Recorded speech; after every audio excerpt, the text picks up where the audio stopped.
Also, in order to compulsively pursue a substance despite you have consequences, you've got to be able to ask for it. You've got to be able to pay for it. A baby can do none of these things. And the real problem with saying that there are addicted babies is that it puts that false stereotype of the addicted personality onto an innocent child. I had recently written for the New York Times about opioids and love, and about how for people who are at risk, opioids can feel like love. And what they're there, the endogenous opioids in our brain are there in order to help us bond. They also do other things, but one of the major purposes they have is like making moms love their kids and kids love each other and lovers love each other and all of these wonderfully nice things. So you are lacking that if you're traumatized or otherwise left out and feeling very not okay. Something that makes you feel warm, safe, and loved is going to be extremely attractive. Now that's an extremely different story than like some person who's just so selfish and looking for pleasure. And I think when we understand like the neurochemistry of addiction and stop saying dopamine, dopamine, dopamine, we should be more sympathetic to people with addiction. Yeah, so Roxy Music had it right. Love is the drug. Yes, yes.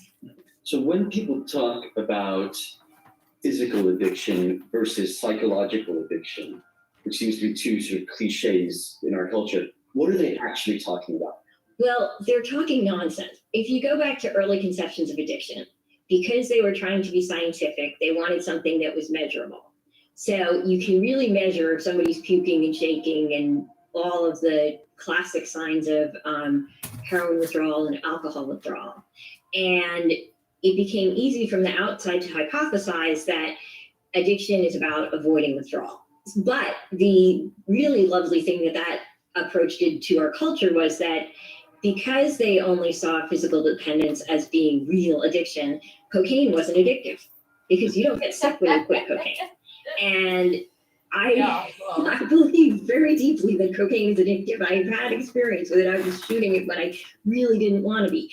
But I wasn't sick when I quit. I was just like craving. And so we always have this idea that physical things are more real and mental things are more, you can control that.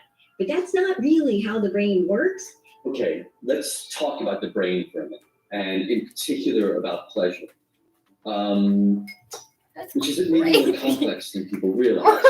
How do different chemicals produce different types of pleasure, and how does this relate to drug use? We have sort of glommed in on this idea that like dopamine is the joy chemical. In fact, dopamine is really about motivation and desire and drive. You can sort of narrow it down by saying there's two main kinds of pleasure: the pleasure of the hunt and the pleasure of the feast. And the pleasure of the hunt is like dopamine. You want something, you feel confident, you know you can get it, you know you're going to triumph. And anybody who's ever met anybody on cocaine can recognize that sensation, or if you've ever done it. Like it does make you feel just all powerful. It also makes you want more desperately. That kind of insatiable desire becomes not pleasurable after a while. The other kind, the pleasure of the feast, is all about satisfaction. You got what you wanted, you're warm and safe and home and comforted, you climax, blah, blah. You're just afterglow, and you kind of can't get too much of that. So this is part of why it is easier to do opioid maintenance than stimulant maintenance, because opioids don't have that escalating of desire as much as the stimulants, which directly affect dopamine too. What role does trauma play in developing addiction, and how prevalent is that amongst people with serious addiction problems? So at least 2/3 of people with opioid addictions, which is really one of the most serious addictions, have documented childhood trauma, abuse, neglect, loss, natural disasters, witnessing domestic violence, having your parent incarcerated, being put in foster care system. all won. of these things are really potentially harmful to kids. And Having a while narcissistic parent. human beings are extraordinarily resilient, so that most people actually do okay, those who do not tend to have these sort of more of these experiences and less kind of buffering factors like social support that would normally allow you to overcome the trauma. So there's another cliche in our culture of somebody having an addictive personality. Right. Is that of any use whatsoever or just not? There are many addictive personalities. The problem is if you say that there's this single addictive personality, that means you're a horrible lying scum. That is definitely false. Is it the case that if you have an outlying personality, like being really anxious, you will be at higher risk? Absolutely. But so is the impulsive person who's not afraid of anything. And yes, you get rare people who have both sides of that coin, but for the most part, those are opposites. So understanding that there is a range of personality traits that put you at risk, but not everybody with addiction has all of them, and some have few or even none. I'm quite interested in Bruce Alexander's experiments around rat parks. Yes. Can you talk us through the rat park experiments very briefly? Sure. Bruce Alexander realized that rats are very social beings, and that traditional experiments where you're looking to see how addictive a drug is, and so you give it a level the study became and irrelevant. see how much the rat likes it. Those are kind of traditionally like the human example would be solitary confinement, which we know is highly stressful and definitely increases your addiction risk and all kinds of things that it does to physiology. So the rats in the traditional studies of this have been basically in an extremely stress-filled environment. And if you're in a bear cage with a lever that gives you coke, why are you not going to do that, right? So he decided, well, what if rats had other alternatives? So what if they had girl rats and boy rats and baby rats and toys and all kinds of ratty things that rats like. So he made kind of rat paradise. Yeah. And then he compared, he offered them liquid morphine basically. Yeah. And he compared, there's a bunch of different iterations of this, but he compared in one of them the rats that were basically in solitary to the rats in Rat Park. And I believe the number is that the solitary rats took 9 times more morphine. And even if they injected the social ones with morphine to the point that they got physical dependent, they still didn't really seek it at rates comparable to the ones in the solitary confinement. Social reward is the most primary reward that human beings have. Our whole stress systems are built on having other people modulate them. So when a baby is born, it has no ability to regulate its stress system, and mommy and daddy do that. This is, we tend to think of stress relief as like yoga or exercise or whatever, and I'm not dissing those things, but if you don't have comforting relationships, you are not going to fully relieve your stress, and you're going to be at risk for addiction and obesity and heart disease and all kinds of bad problematic things. And that seems to be replicable in humans, that isolation is a driver of addiction as much as anything in the sort of drug itself. But who even has shit on that? Well, exactly, and that's the thing that people really don't realize. They do. The people who are at highest risk, that risk starts almost in infancy.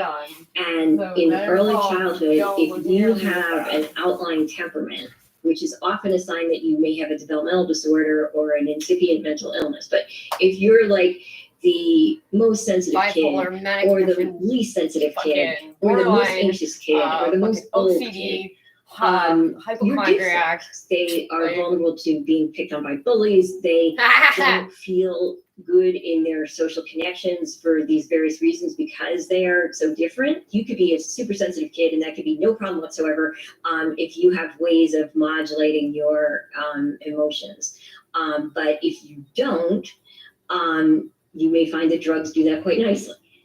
You just said 2/3 of problematic opioid users will have experienced childhood trauma. Yes. What does that say about how we as a society try and manage this addiction issue, either via like treatment or a punitive approach? Can one ever punish their way out of addiction? So when you look at it, it's blatant. It's not like It it's is. not hidden. Really is And also, blatant. like, if you think about it, there would be no way for like a rational scientific committee to sit down and say alcohol and tobacco should be legal, but marijuana should be illegal based on any kind of scientific risk-related criteria. And how much no, science are they it's doing on it nonsensical. now? And so when you see that, you realize that we've spent 100 years creating these myths about substances and about the people who take them. And if you look at the negative stereotype of the person with addiction, it is horribly close to the racist stereotypes. And that is not a coincidence. And meanwhile, you have a treatment industry, which is worth billions, which intersects with the criminal justice sector. What's the issue in that interplay between these two? Our treatment itself is pervaded with punitive moralism. And so, for example, the 12 steps, which are the most commonly used treatment, you have to take moral inventory. You have to make amends for You have the to wrongs you've surrender that done. nothing You have to about this have is your God look at fault. your character defects. If this kind of a treatment was proposed for cancer or depression, Yeah, I everybody would would love see that. it as faith healing. They would not see it as a legitimate treatment. This is not to say that nobody benefits from 12-step recovery. In fact, I would argue that every human being could benefit from trying to practice the 12 But it steps. Forces But that is you. not a thing that is unique to addiction. All humans have character defects. All humans need to make amends. Yeah, And and the if we're 12 actually steps, going to and see addiction as a obviously it disease all has to rather go than through a Christian sin, church. we cannot have this favorite moralism was, be the center no, of it's the not- treatment for It's it. not the steps. So This is a our circle. treatment system is an I was saying, unscientific but mess. the 12 steps are in And the it circle. It is very. She was just like, it has no, not but had it's to not the change steps. I was because like, the criminal justice my system God, forces are you people being into real? it. The great Alan Marlatt, who was the leader in the was addiction freaking field, out. said to Julie. me once that if a car company is making lousy cars, it It took doesn't 3 get the times for government me to this year. I was like, mandate that you first buy those patient. cars. I took 3 It times. should, if for it's me going to to see. survive, it needs to And make last better time I was like, cars. I'm But not in the gonna addiction come back. field, that And she hasn't was been like, the "Okay, case because can I between a apply?" third and I a was half like, and sometimes even Because two-thirds you made me of feel the significantly patients worse than when I have a first criminal started justice going. standing over them. And it's really interesting She was like, to "Oh, see okay how then. much better Well, good treatment luck." gets when was it like, genuinely is away "Thank from you." that. And when it is simply treatment for depression or treatment for things that we think human beings have and we sympathize with them for having. Okay, so what does work? How should we be managing addiction? If we're talking about opioid addiction, we have 2 medications that are proven to cut the death rate by 50% or more. These are methadone and buprenorphine. This works only if you stay on these medications. And so the idea that if you you shouldn't stay on them too long or whatever, no. It's like if we had a maintenance medication for any other now you condition make it that had mandatory that to have beneficial your effect Medicare, on mortality, which here's the we thing. would just be dancing in the streets and be euphoric. And bottom line is that these medications are incredibly helpful. And we stigmatize them by saying people on these medications are not really in recovery. And that comes back to that old physical dependence versus addiction that's thing. the Because if when you're on these trying medications, to you are do still this. physically dependent. But if you're not compulsively taking drugs despite negative consequences, and in fact, the medication is allowing you to get your job back and get your life back and get your kids back and all of that good stuff, you're in recovery as much as somebody on Prozac or insulin or name your drug, it is not, it does not make you a lesser person or somebody who's not really in recovery. And like my what works addiction could is have been compassion fixed and kindness right from the and get-go. evidence. People It took for are me more to likely figure to out do what those things borderline and personality disorder get was. through the And my tough doctor stuff that said, you do have "Oh, to do we don't really for recovery diagnose it because if there's no they feel like treatment." they're I supported. was like, "I don't want treatment. I don't want others, and medication. that people I have want faith in them, cognitive and therapy." that And he was they, like, "Yeah, I have no one to if it refer gets you too for hard, that." they can try something else. I was like 6 It's fucking It's just teen, really and he's like, what did you kind of basic Google it? Good humanity. job. Like, I was like, oh, okay, but like, I don't think I have another thing. You're fucking medicating the shit out of me. I was like, I think it's too much. He was like, okay, well, we're gonna up your dose. Like, what are you talking about? Lindsay, frig off. Your fucking bad attitude. Here's an average size burger, and here's the Big King XL from Burger King. A big burger And he filled didn't with even crispy fucking toppings he didn't and give me a delicious therapist layers the of first Stacker either. sauce. We Get started your Big King XL jumping now right for into 50% it. off on Skip. Fucking retarded. Thanks to Linode, a top-rated cloud computing company, for supporting this episode of SciShow. Click the link in the description or head to linode.com/scishow to learn more and to get a $100 60-day credit on a new Linode account. You guys are just like fucking ready to hate. The history me up books on are fucking full of Adderall, fascinating like, mysteries. Many of these are lost to the passage of time. The historical record is never perfect, and some details can never be recovered. But new technology can also please unlock new shut the fuck clues. up. The better our techniques get, the more information. Like, my brain's not broken. I wasn't born with a fucked up brain. I wasn't born a drug addict. I wasn't ever at any point a drug addict. I don't even fucking like drugs. Like, I've done every single one, and I was like, this is stupid. It's the waste of my fucking life. I don't like being fucking dumb. In 2019, horrifying footage from I'm not a drug addict, I'm not footage from lazy, I'm Xinjiang, not China, fucking stunned the like world. making it up It in my showed head. shackled Like, and I blindfolded just, Uyghur Muslims you know? taken off a train and marched into detention centers, part of a broader campaign that's been called a genocide. The guards put a helmet on my shaved head. Each time I was electrocuted, my whole body would shake. In an effort to keep the Uyghurs under constant watch, China transformed the province into one of the most heavily surveilled parts of the world. Every Uyghur over 12 years old is forced to surrender their biometric data, including voice, blood, DNA samples, and iris scans. Well, Now, China's surveillance Mr. state is Bond? going global. Chinese-based companies have sold their sophisticated technologies to over 80 countries. These systems That's make it it's easier for no enterprises to spy on pleasure. their populations. It's giving them unprecedented level of That's it. control when it comes to the choices, communications, and private transactions that citizens are making. In Uganda, tech from Chinese companies like Huawei is allegedly used to spy on government opposition figures. Have been put under 24-hour surveillance. All our phones are hacked. And even in London, which is the third most surveilled city in the world, half of its councils use camera systems from companies linked to the abuse of Uyghurs.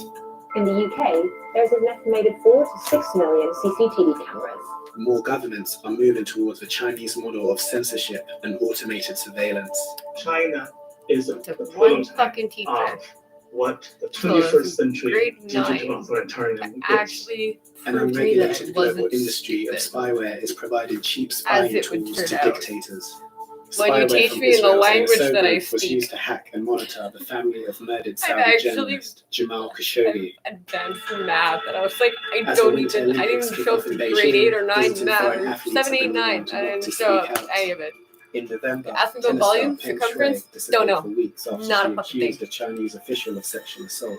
When she reappeared, she I denied the think claim. it out. I've never spoken or written about anyone Trigonometry sexually and assaulting me. fucking China is an example algebra. of the future in the democratic world if we don't constrain I asked to go into surveillance physics, technology now. grade So 11. how are surveillance You laughed at me. technologies exported from China being used to Like, we spread don't have a repression physics around the course. world? I was like, The okay, center for what they're the doing greenhouse, is that exactly giant greenhouse what up there. George That's Orwell's fucking up for novel gym. And they're like, no, 1984. But no, as that's not spyware for and the surveillance students. state goes I global, was like, can we trust those who for are that, watching you us guys from couldn't behind the caught camera? yourselves.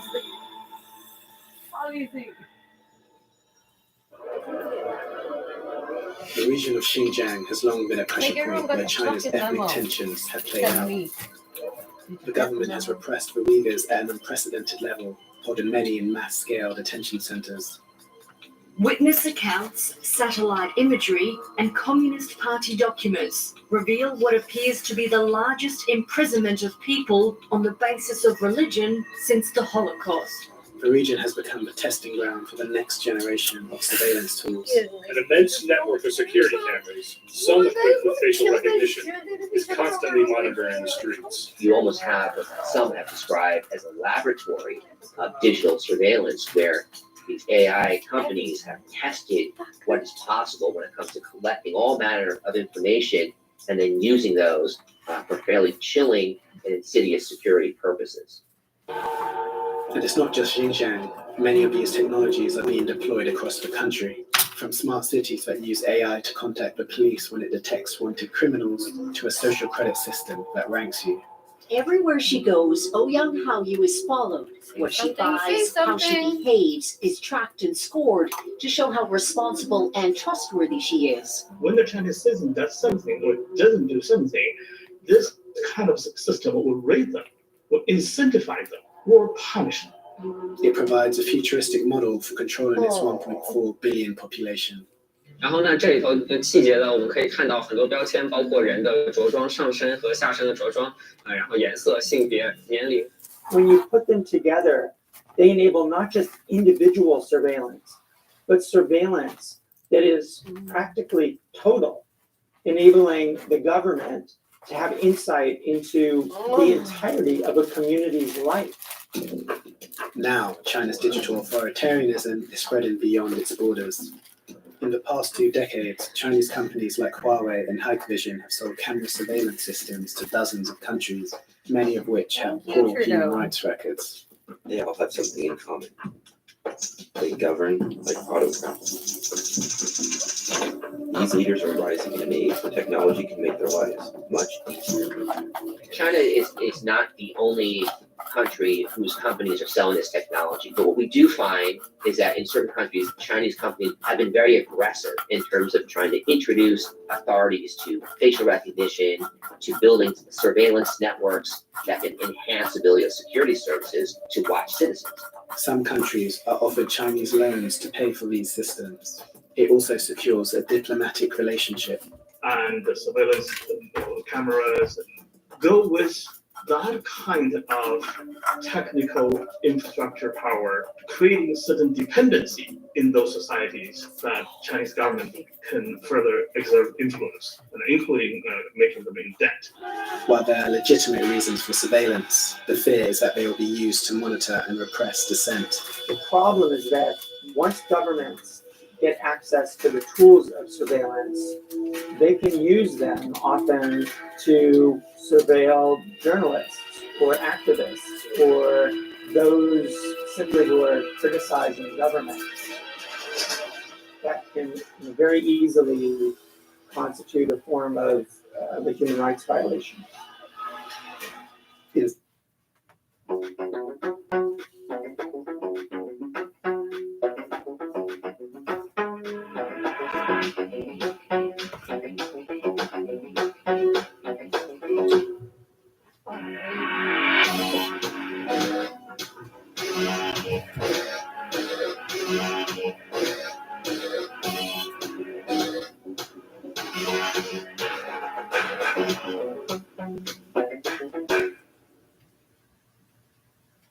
In Zambia and Uganda, Huawei technicians have allegedly used cell phone data to help governments spy on political opponents.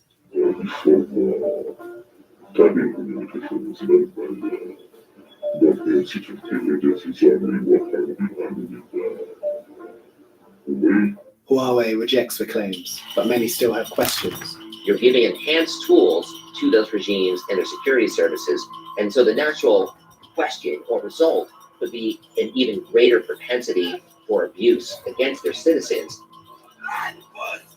There's a fear that China is not just spreading its technology, but its methods. The idea that a set of values like this are making their way and are diffusing to other markets, I think should be concerning for those who care about human rights around the world.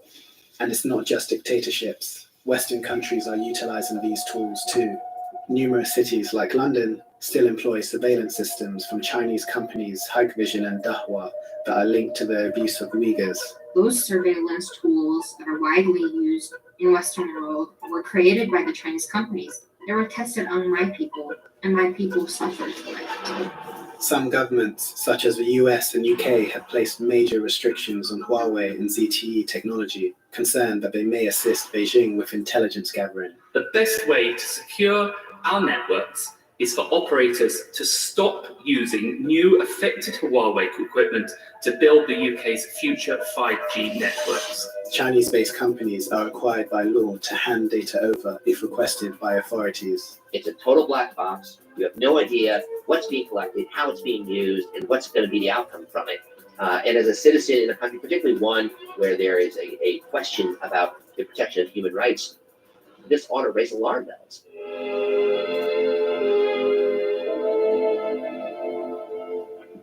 In previous eras, spying relied on an army of secret state operatives. But today, a $12 billion shadow industry of tech firms sells spyware to dictators across the globe. On the 2nd of October 2018, Jamal Khashoggi, a Saudi journalist, walked into the Saudi consulate in Istanbul to pick up his marriage license. Motherfucker! He would never be seen alive again. Shit, I Khashoggi swear to quickly comes under God! attack. He's dragged to another room and is killed within minutes. A squad of Saudi Arabian hitmen had killed and dismembered him.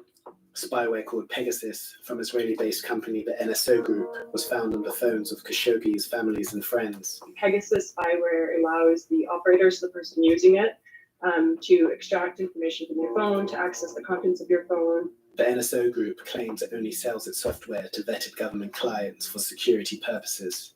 I can guarantee to you, our technology was not used on Jamal Khashoggi or his relatives. But leaked documents in the Pegasus papers prove how it has been used to spy on activists and journalists. It's an interesting and very powerful example of transnational oppression, how state actors are now reaching outside their borders to pursue individuals that they want to silence who are outside their jurisdiction. This is a global problem. French President Emmanuel Macron was on a list of potential Pegasus targets, according to a leaked database. And the Rwandan government has used the spyware to target the family of activist Paul Rusesabagina, known for his portrayal in the film Hotel Rwanda. There's this notion that privacy is like luxury, right? But in countries in Latin America, in Africa, in many places in the world, being surveilled can also facilitate being murdered, being kidnapped, being exiled, imprisoned. This is a growing industry, and the lack of transparency makes it nearly impossible to regulate. There's no mechanism right now to really hold, for example, a state to account when they authorize the sale of this technology to another country. It's an industry that operates in the shadows, and they're often providing their technologies to clients, to governments, to intelligence agencies, to public security agencies that themselves want to operate in the shadows. There's a lot of money in this, and so there's great incentive for companies to be in this space. There's no question about that, but it's dirty money. Several countries, including the United States and Canada, have declared a diplomatic boycott of Beijing's Winter Olympics. We cannot proceed that there's nothing wrong with having the Olympics in a country that is engaged in genocide and perpetrating human rights abuses. Around the world, many are finally reckoning with these new tools of repression. There's way more transparency around arms, around the sale and transfer of weapons. I think we have a better sense of how dangerous weapons proliferation is, but less of a sense of how dangerous cyber weapon proliferation is. Many say a more unified approach is needed before it's too late. And so if we don't constrain these tools now, we face a future in which governments can abuse them relatively easily in both authoritarian and democratic societies. My worst fear is that those violations of rights, those surveillance tools will no longer bother the world anymore because it's built into their homes and they're used to it.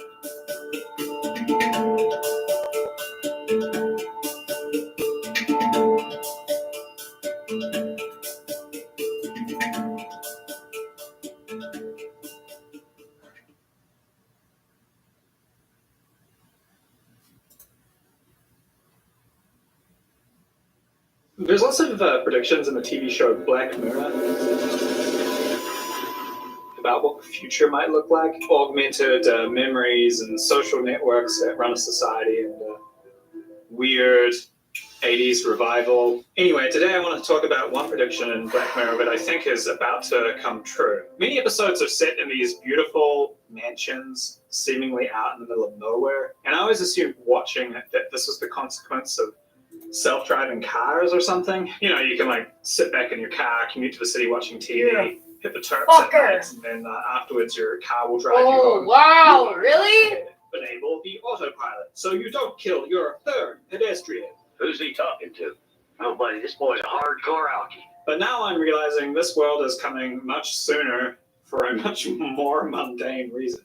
Introducing remote work. No commute required. For a manager, an office is pretty convenient. The most basic metric of an employee doing their job is they're sitting in their seat at this time of day with work on their screen. You know, if that's happening, something is probably being produced. Offices make this sort of bums in seat, screens on task management much easier. But I think we've known for a while that it favors the manager over the employee, and possibly more importantly, it favors the manager over actual productivity. During COVID, 1/3 of Canadians started working from home, and only 36% said that they are likely to go back to their places of work after the pandemic. Now that businesses have been forced to adapt or fail, they're often realizing that remote work works really well. It's kind of like an iPod. All the components were there for years, just waiting for a catalyst. Except instead of a narcissistic perfectionist, got a nasty pandemic. Do you see now? Yeah, I see. Setting goals for staff. Do you see? Yeah. Tracking if these goals were achieved. Do you see? Yes. No one likes signing birthday cards. Oh my God. Now, Dropbox is going to the permanently work from home thing. Twitter, so does Square.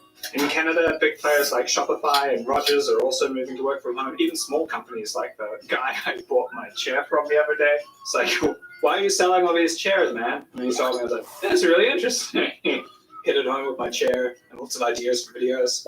Why is this happening? Well, first of all, employees want it. Cisco got 87% of staff wanting to choose where they work from. Even a company that I used to work for landed around that kind of 9 out of 10 number. For some employees, they'd like, 1 or 2 days a week where they come into the office, so you have your meetings and schedule some client stuff, pick up mail or use the printer or some equipment, and then the rest of the days they work from home. And for others, like the call center jobs, 100% of the time working from home is no problem at all. But the biggest factor, and why I'm pretty sure this will be a wait a minute, from some groups in the next few years, well, companies save a bucket load of cash by no longer leasing as much office space. 250 major tech tenants recently survey found that 55% of them plan to downsize. But it doesn't have to be tech. I mean, a good example of that is what's going on with the Rogers call center in Ottawa. They decided not to renew the lease and pilot permanent remote work for their 375 staff. And they got 87%, again, weirdly enough, of staff saying that they wanted to work from home 100% of the time. Commercial leases are quite long, like 5-10 years, so they are going to come due for companies and give different windows to exit. Rogers has around 7,000 call center staff, and I would guess the one in Ottawa was just the first call center lease that was due. So what is the issue with people working from home? As companies make work from home official, it becomes work from anywhere, not just home. And so I think a lot of people are going to be moving into those Black Mirror digs. I mean, who doesn't want to live in falling water, right? Why? Well, for a remote worker, the only important thing is the internet connection. I was really surprised how often when I was searching around that I found really good internet in suburbs and small towns. There are also lots of little companies like Community Fibre, for example, in Ontario, and they will run a line to a neighborhood if you can get enough neighbors on board. These fiber networks are actually spreading pretty quickly into places that seemed crazy a few years ago. And with hundreds of thousands of remote workers suddenly looking around for property based on their internet connections out in these more rural areas, it's going to create a lot of demand and a lot of opportunities for telecoms providers. And then if you're talking about a super remote location or somewhere that's nowhere near an existing high-speed internet connection, I also noticed that Starlink got approved for transmission in Canada the other day, which will be an interesting thing to keep your eye on. So now you can pretty much just shop by internet connection by plugging in the address on your listing to the telco provider. Realtors have certainly noticed, and many remote properties are now being listed with high-speed internet as a benefit. Check out this place near Granby for $260,000 for a 3-bedroom with exactly the same fiber package that I have in Montreal. You would never get a house in this condition with this amount of land anywhere near where I live.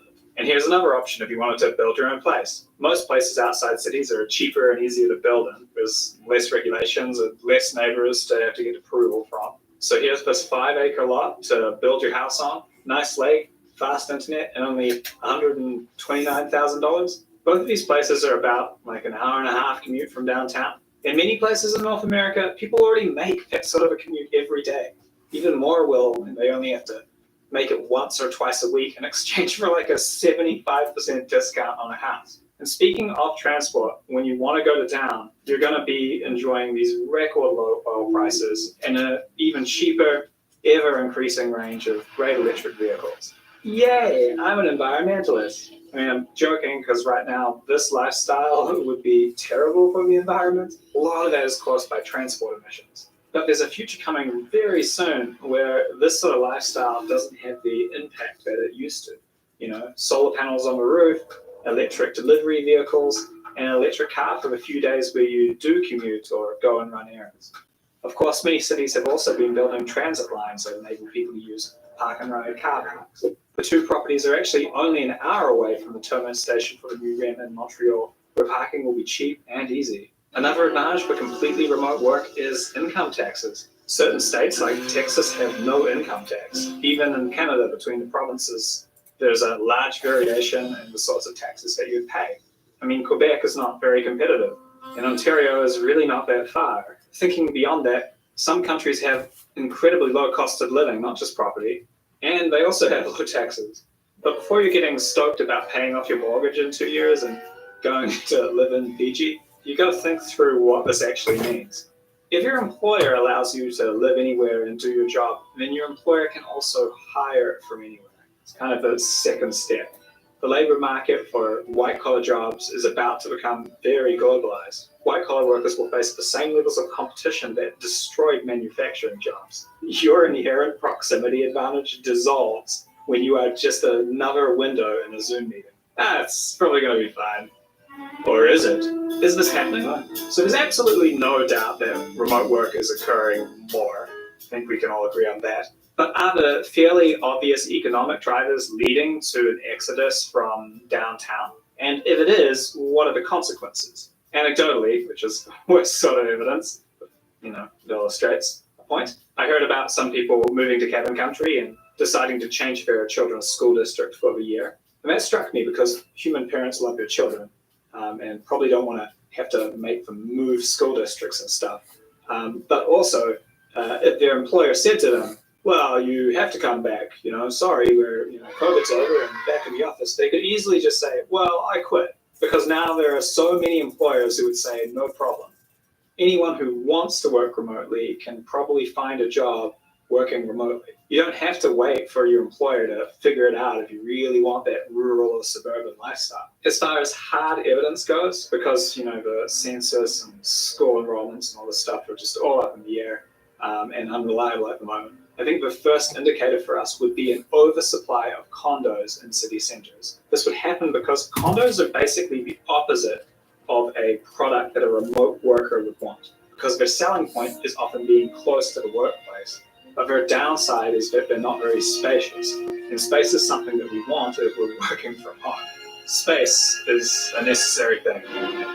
These are the voyages of hating your spouse. You can indeed see a clear trend across the continent's rental markets and Canadian cities with an unusually high number of condos on the market.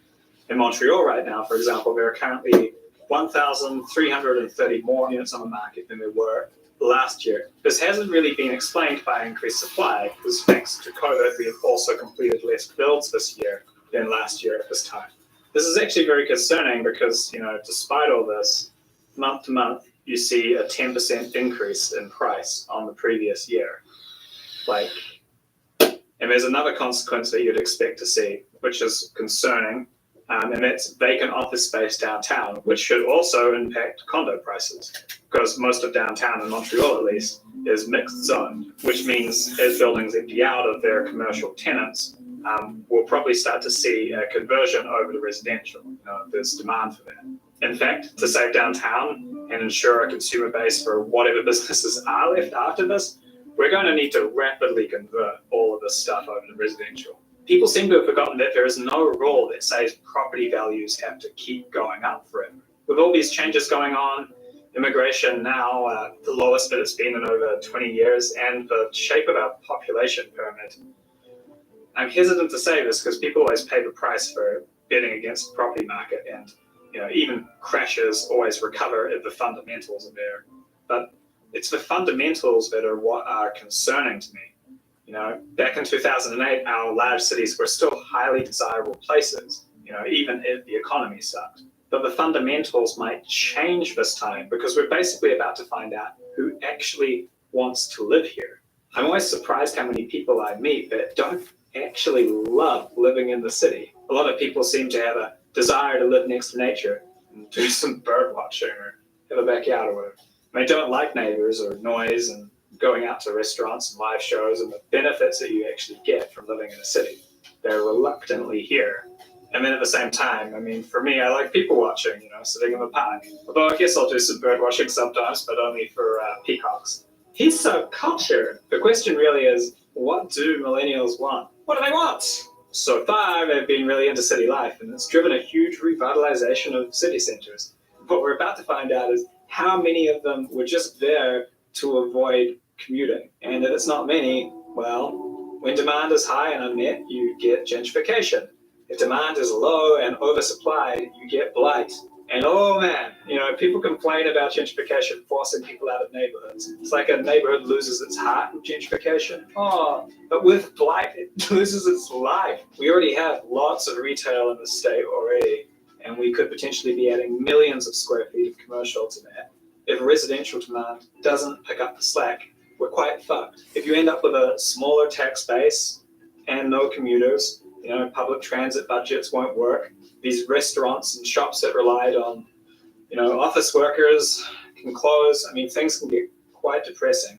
But on the positive side, because I'm a positive guy, there is a different vision of the future. And of course, the future is likely to be some mix of these two.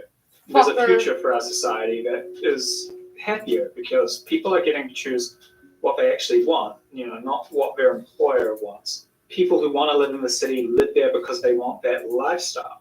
And we finally get some relief from these endless property and rent hikes. Vacant commercial gets quickly converted across to residential, which maintains the tax base, which means that those restaurants can still be lively and still work. Their customer base has changed over from office workers to thousands of new residents living above them.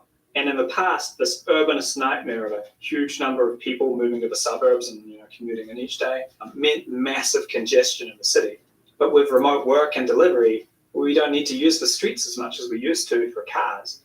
So it's going to be a lot easier for cities to become even more pedestrian-oriented and quieter and greener and more pleasant for the people that are left in town. In fact, some of those people who right now are looking at moving out of town, maybe, look back at the more reasonable prices and quieter streets, and the equation starts to shift so that staying in the city makes more sense for them.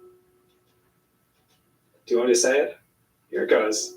Time will tell. The laziest finishing line. Many episodes are set in these kind of beautiful Many episodes are set in these kind of beautiful, Many episodes are set in these beautiful, modernist, God,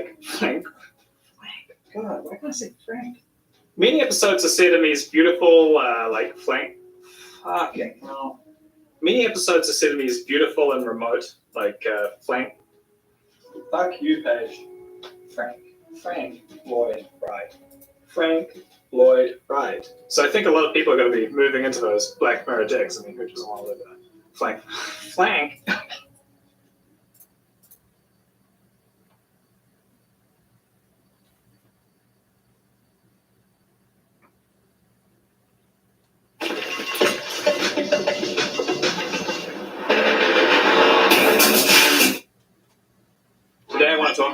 national shame of Canada. No, not that one. Not that one. Very close, but not quite. Yes, that one. Every few years, I remember that the Canadian banking system is horrendous and try to escape it. This time, it was spurred by me researching Canadian oligopolies and seeing this headline in Vice. Canadians pay high bank fees, but seem okay with it. I immediately thought, fuck, I forgot to be angry about that. You know, it's been a while since I tried to escape my RBC account. Now, a lot of my audience are from overseas, and a lot of Canadians are from overseas. So many of you will know what I'm talking about, but let's have a good old rant about this bullshit. For old time's sake, the banking system in Canada is what we call an oligopoly, dominated by the big 5 banks. Sometimes it's called big 6. I'm going to go with big 5. They are an expensive tax on being a Canadian, with each bank's investment wing owning shares in the other banks, in a glorious, mutually invested circle jerk. Largest owner of RBC? BMO and TD, of course. Oil and gas have nothing on them. They're the largest and most powerful lobbying force in Canada.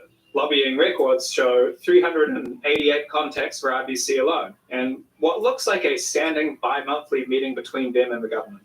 The industry are on Federal Hill every single day, hundreds of contacts a year, and that's just what we have on public record. So they've managed to capture their regulators to maintain this oligopoly for decades, and free from competition, we get some crazy bullshit by world banking standards. They're charging off fees to hold onto your money is a preposterous national price fixing scam.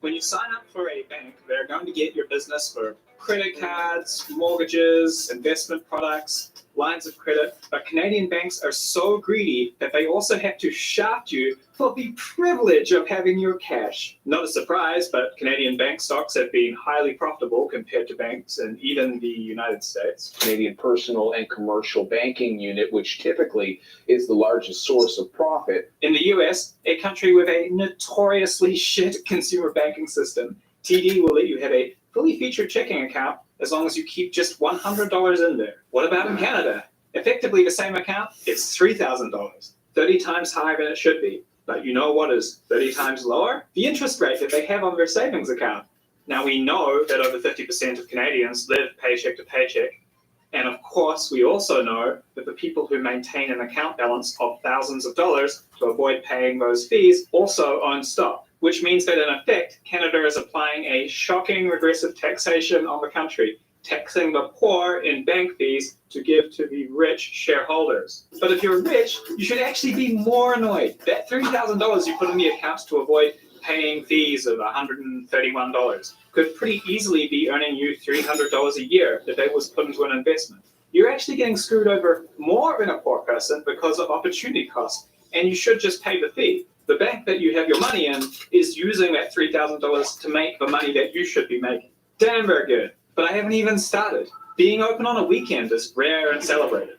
Being able to automatically send a transfer. Two-factor authentication as well, which is ludicrous given that we know they won't pay out if you get hacked. Imagine a rental car company that said, here's a rental car, the lock is broken, and you're liable if it gets sold. And again, Scotiabank, for example, have two-factor auth for their international clients, but not for Canadians. A high-interest savings account with an interest rate above inflation doesn't even exist. In Canada, if a billionaire puts all their money in a high-interest savings account from one of our big banks and got in a time machine, they would end up being poor. Crazy drunk driver. And the system, where is the memo line so that when you transfer money to someone, they know where it came from? Every month, I have to log into my RBC account to send my rent to my landlord.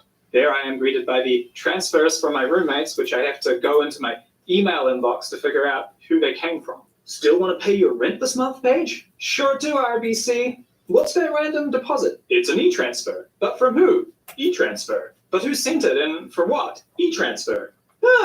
The net result of this is the average Canadian pays for a garbage product that most other people on the planet get for free. If this is news to you, welcome to Canada, where we pay $200 for Ask Jeeves, while everyone else in the world has Google for nothing. Now multiply this out over telecoms, airlines, groceries, and even engineering firms, and you start to see why this oligopoly problem is so huge for a country. How many deposits on a house are missing from your account? How many kids are wearing old shoes? How many people are working past their retirement age? Anyway, focusing on my problem at hand, can I close my RBC account and stop paying at least one of these bastards? So what I really want is a bank account with no fees that I can use in Quebec where I live, and that isn't feeding the beast of an industry. Is there a way to save more money while helping make our country more competitive? The first suggestion you often get is Tangerine, which was a bank started by ING. No fees, modern interface and approach, and taking away business from the big 5 banks. That competition seemed like it would force the price of banking down. If just 5% of the market went over to Tangerine, the other banks would have to match that price, meaning that all of us would save. When a young Canadian goes over to Tangerine, it saves money for their parents as well, when that bank decides that they need to match those low fees. But in 2012, Scotiabank ended up buying ING Direct and turned it into a flanker brand. What is a flanker brand? Well, Canadians know them all too well from another bullshit corner of the economy. Fido for Rogers, Koodo for Telus, and Virgin for Bell. These cut-cost products compete at different price points and create a sense of competition. But at the end of the day, Canada still has some of the highest wireless prices in the world. Why is that? Because they still price fix, just with $10 off the price. So no, Scotiabank, it's not happening. It's very noticeable since the acquisition, innovation has ceased. Nice interest rates, by the way. I looked around some of the smaller banks like National and Laurentian Bank, and their fees are the same. Also, Laurentian Bank's website seems to have been built in 2001, so no. What about the fintech startup Koho? I've been a member since literally the week that it launched. That was the last time that I tried to escape the Canadian banking system. This has been a long fight for me. Koho is basically a prepaid credit card with most of what you expect in banking attached. But it can't do everything. For example, it still can't receive e-transfers from people other than yourself unless you give them your loading code, which is a bit awkward. So it's not quite a bank account yet. It does mean that my new bank account can be much simpler though. For example, I don't even need a debit card or a credit card with my new account. By the way, if you want to try out Koho, why not? It's free. I like it. There's a link in the description, which will give us both free money. So the private sector and the banks haven't solved this no-fee bank account problem, which meant that it was time to have a look at the local credit union scene. Credit unions are great and almost always free of fees. They're basically bank co-ops, so independent from the banking system, and I think a less problematic business model. The reason they haven't schooled the banks is because they were traditionally governed by provincial laws, which meant they were usually stuck with branches inside just one province. But I'd be surprised if I'm leaving Montreal anytime soon, so the credit union makes total sense. Product is free, structure is ethical, and part of solving this problem for everyone. Let's do it. Obviously in Quebec we have Desjardins, but hey, I should still shop around. Van City Credit Union has meeting rooms, for example, that its members can book. Others let their members choose what causes they want to donate to in the community. So let's see what we have in Quebec. What? That's it? In Quebec, provincial law requires that any credit union be a part of Desjardins, which means there's no competition, just like the banks. But worse, because it's a straight-up monopoly. So that means, no! Desjardins is a credit union that has charges, motherfucker! Desjardins Group recently released a video showing the evolution of their logo over time. It started off as a great community-focused man himself, Alphonse Desjardins, and evolved into a bee in a garden, then just a bee, then an abstract bee, and then just recently turned into a meaningless, uninspired corporate word mark. I don't know what Desjardins was thinking when he set up his Caisse Populaire, but it probably wasn't the people of his home province being stung every month by a price-fixing conglomerate as their only option for cooperative banking. So we can plainly see that the law in Quebec has just meant that we pay more for banking than every other province. There is no option. Some oligopoly or some monopoly is going to take your money in Quebec. But while looking through the Wikipedia list of chartered banks this time, I noticed a few new entries, a few precious turtles that seem to have made it over the mountains of regulatory hurdles and provincial paperwork required to start a bank in Canada. Thank God. A few trusts in Canada have been growing and building themselves into banks. The Equitable Bank, or EQ Bank, started off offering savings products in 2013. There's no account fees on their unlimited transfer standard bank account. And let's see what the interest rate is. A normal 1.7%, 8 times higher than the Tangerine savings account. Literally none of the Scotiabank's RSP, guaranteed investment, tax-free RIF, Bullsuck with Dick Tug Deluxe accounts have an interest rate that's anywhere near this bank's standard default account. No swapping around your funds every month and putting them into the right account for the interest. If the money is in the bank, you get to have the interest. And the app is rated higher than anyone else's too. All right, here we go. Let's go and sign up. Here come the savings, and I'm getting to finally do something that will make life better for Canadians. Be a part of solving this problem. What the fuck? They don't offer services in Quebec. And oh boy, you better believe I tried. But that's when I stumbled across credit union banks. The laws that govern credit unions made it hard to operate federally until very recently. But some credit unions have figured out a way around this by starting banks. So these are banks that are wholly owned by cooperatives, offering services across the country. That sounds even better. I would happily give my money to a co-op. So there are 2 of these that I could find, Alterna Bank and Motus Bank, which both started in the last few years. Alterna was started by Alterna Savings, and Motus was started by the pretty legendary Meridian Credit Union. Both have no fees, interest rates that are many, many times higher than the regular banks, and best of all, that money goes to a co-op that you can join for just a couple of dollars. Awesome. But Alterna Bank won't let me sign up because no services in Quebec. Damn it. With Motus, the sign-up form provided a mysterious, vague error, so I contacted them. Apparently, there was an issue with the online verification of my identity, which uses a service provided by a company that is one of only 2 operating in Canada, a duopoly.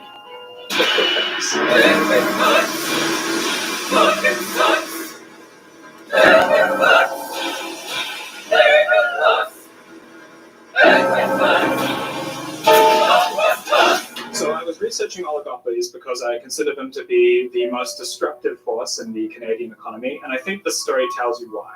Capitalism is only as good as competition. Without competition, capitalism just doesn't work. It would be like a legal system without lawyers or a school system without teachers. Canada is dominated by oligopolies and duopolies. 5 companies control the banking industry, 3 in the supermarket industry, 3 in wireless telecommunications, and just 2 in airlines. Here's a basic generalization I'll make. A good government lets private organizations achieve success, but intervenes when they collude against citizens. It's intervention time, government. So how does our government at the provincial and federal level fare on this? Awfully. That's why we're in this situation. It's so crazy that our politicians spend more time talking about breaking up foreign companies like Facebook than the swamp of monopolies that our whole economy festers in. We know that they've been lobbied by Rogers about 50 times in the last 6 months alone. The lobbying registry is packed full of weekly standing meetings between companies that are hosing us and our politicians. I assumed that at some level of government, someone would be doing something, but basically it's crickets.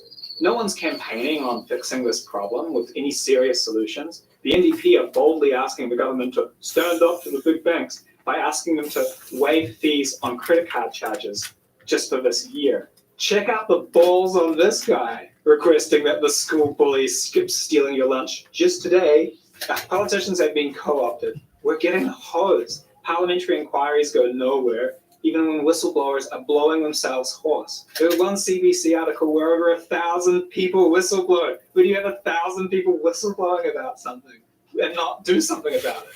We can't let the banks buy out their competitors, which we've seen from Tangerine that they'll do. They just have so much money. The folks at Coho and EQ Bank will probably be made offers they cannot refuse.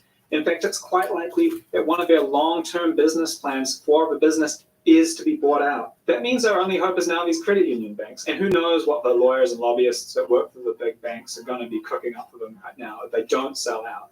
Our politicians have failed us, and the failure is that they don't even present us with an option to fix these problems, even though Canadians know that our phones, banks, and flights are among the most expensive in the world. If there was a party out there that said, hey, we're just like, the Liberal Party, but if we win, we're going to place a 20-year ban on mergers and airlines, telecoms, and banking, and refresh the Competition Act so we can start building legal cases against large players in these industries. They would get at least 5% of the vote, but in our electoral system, they probably wouldn't win a single seat. That is what is fundamentally wrong here. We don't even get the chance to vote for a reasonable politician who says, look, I'm a centrist. But we have to do something about these banks and wireless companies. They're screwing MP. over our citizens. Because the Don't you ultimate eat his problem food. in Canada, the ultimate duopoly that we have, isn't even in the private sector.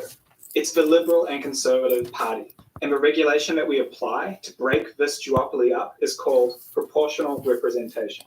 Every Canadian can demand this, and every once in a while, every Canadian gets an opportunity to vote on it. Or Air Canada Rouge for Air Canada, right? Yeah, but then we're not that dumb because it does have Air Canada. Yeah, well, yeah. Air Canada Rouge. Not even trying. What does it get the I can't even remember those man song. TD, work my balls. Scotia Bank can eat my ass, BMO on all fours. En février, sortez le grand jeu avec un souper fait avec amour et une soirée romantique. Il y a de l'amour dans l'air. Ouh! Pour vous aider à tout organiser, Brouet Martineau paie les 2 taxes jusqu'à dimanche sur une foule de produits. Brouet Martineau, pour le meilleur et pour le prix.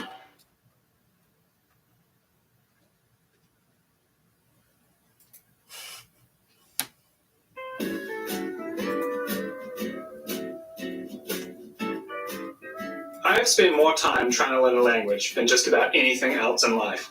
And I still suck, but that's precisely why I've always wanted to talk about this. My friends will probably be laughing the thought of me dishing advice on how to learn a language. Son français comme mon baby dans les premiers mots était une bière, s'il vous plaît. I find language learning so hard that we took a list of all the things that I can do. It's right at the bottom, below manners. As anyone who follows me on Twitter will know, sailing on sound, I have a serious problem with spelling and grammar. On top of that, I often say words wrong and I mash up names all the time. My handwriting is unreadable. This brain is not made for language acquisition at all. Then additionally, I grew up in a very monolingual country, Australia, so I had to do this all as an elderly millennial statesman. When I first came to Montreal, someone said, "Oh, bienvenue" to me. And I literally said, be a what? Still think about that sometimes when I'm trying to fall asleep and I have to get up and eat a bunch of toast. Canadians don't realize with all those classes in schools, the way that most packaging is actually a flashcard, the ridiculously long safety briefings on Air Canada. All of this stuff, it really does seep into your head over decades. Friends from Ontario are always like, "Oh, I don't know any French." But I'll tell you what don't know really means. 5 years ago, I didn't know what SVP meant when it was written on a note. It never occurred to me that please would be a phrase. I bought pamplemousse once, and when I drank it, I told my friend, "Pamplemousse tastes like grapefruit." I didn't know why someone had written jambon on the side of a man called Dennett.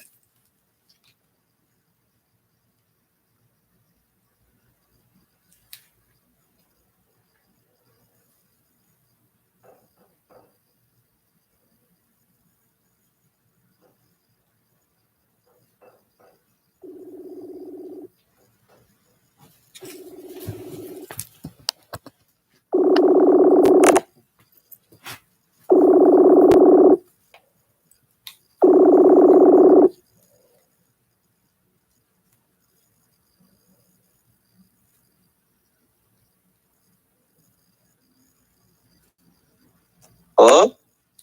Hello. What? What do you mean, what? What do you mean, what? Where? What? Where the fuck are you?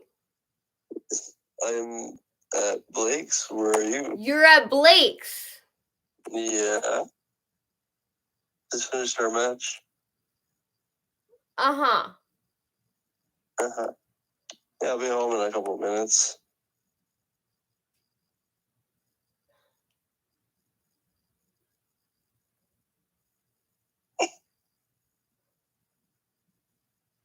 So we as in who? What? We as in who?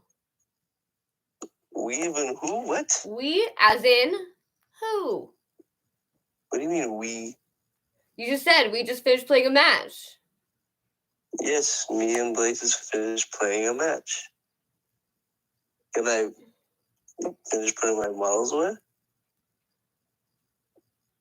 Yeah, do whatever you want, Cam. Yeah. I'll be home in a couple minutes. Fantastic. Can't wait.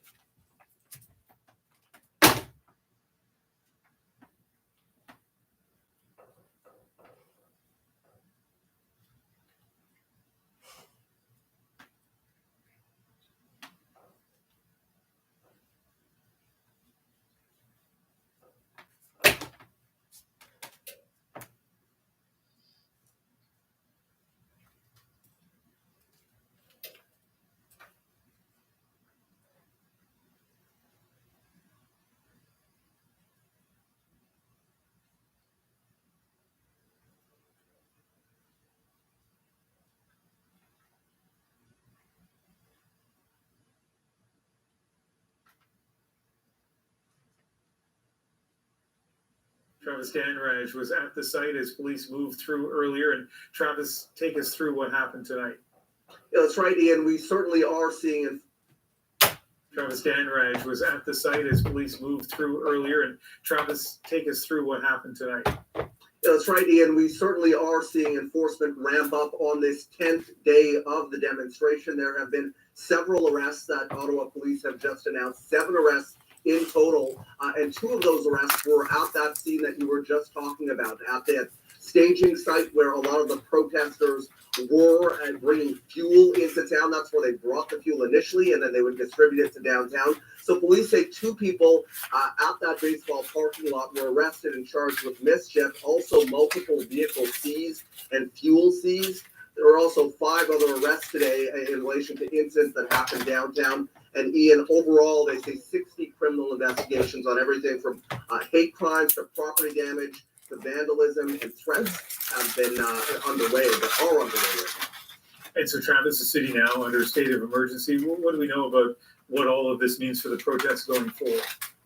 Well, it's unknown right now, and a lot of residents in downtown Ottawa say that this state of emergency declaration, it comes too little, too late, and some are taking it into their own hands now.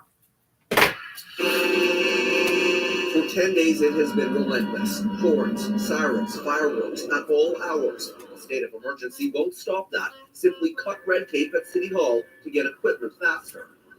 It's like it comes and stops and starts, eh? Yeah, and it absolutely is impossible to ignore. Zexi Lee has had enough. She says Ottawa police and the city have failed. We are literally begging for your help. We're begging for any kind of action, and it's come to the point where we feel that we need to do it ourselves because you are refusing to do so.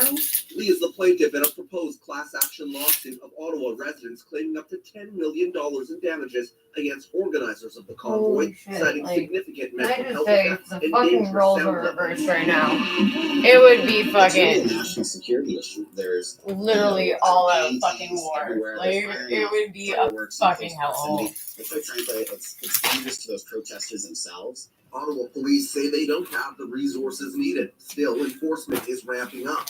More tickets and fines are being handed out. Anyone bringing in gas and other supplies are now being threatened with potential arrest. Police say they convinced protesters to move a structure they had set up in the core, but earlier, organizers were undeterred. The reality is we'll find another way around it. Also highly, highly questionable as to whether that's legal or not. And that gets back to the issue of charter rights versus some local municipal bylaw that says you're not allowed to pull a wagon down the street. A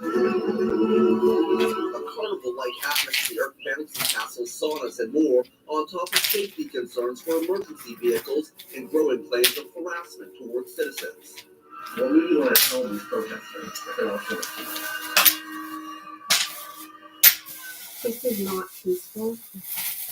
I truly believe that this is peaceful. What a I fucking urge you to really listen to the people that you're subjecting this to. Now, also tonight, we know that Ottawa police have barricaded and closed off a downtown park where protesters were gathered. We did not hear from Police Chief Peter Slowly today. And the big question tonight, with enforcement ramping up, remains, Ian, what happens next? Nice work again today, Travis. Thank you.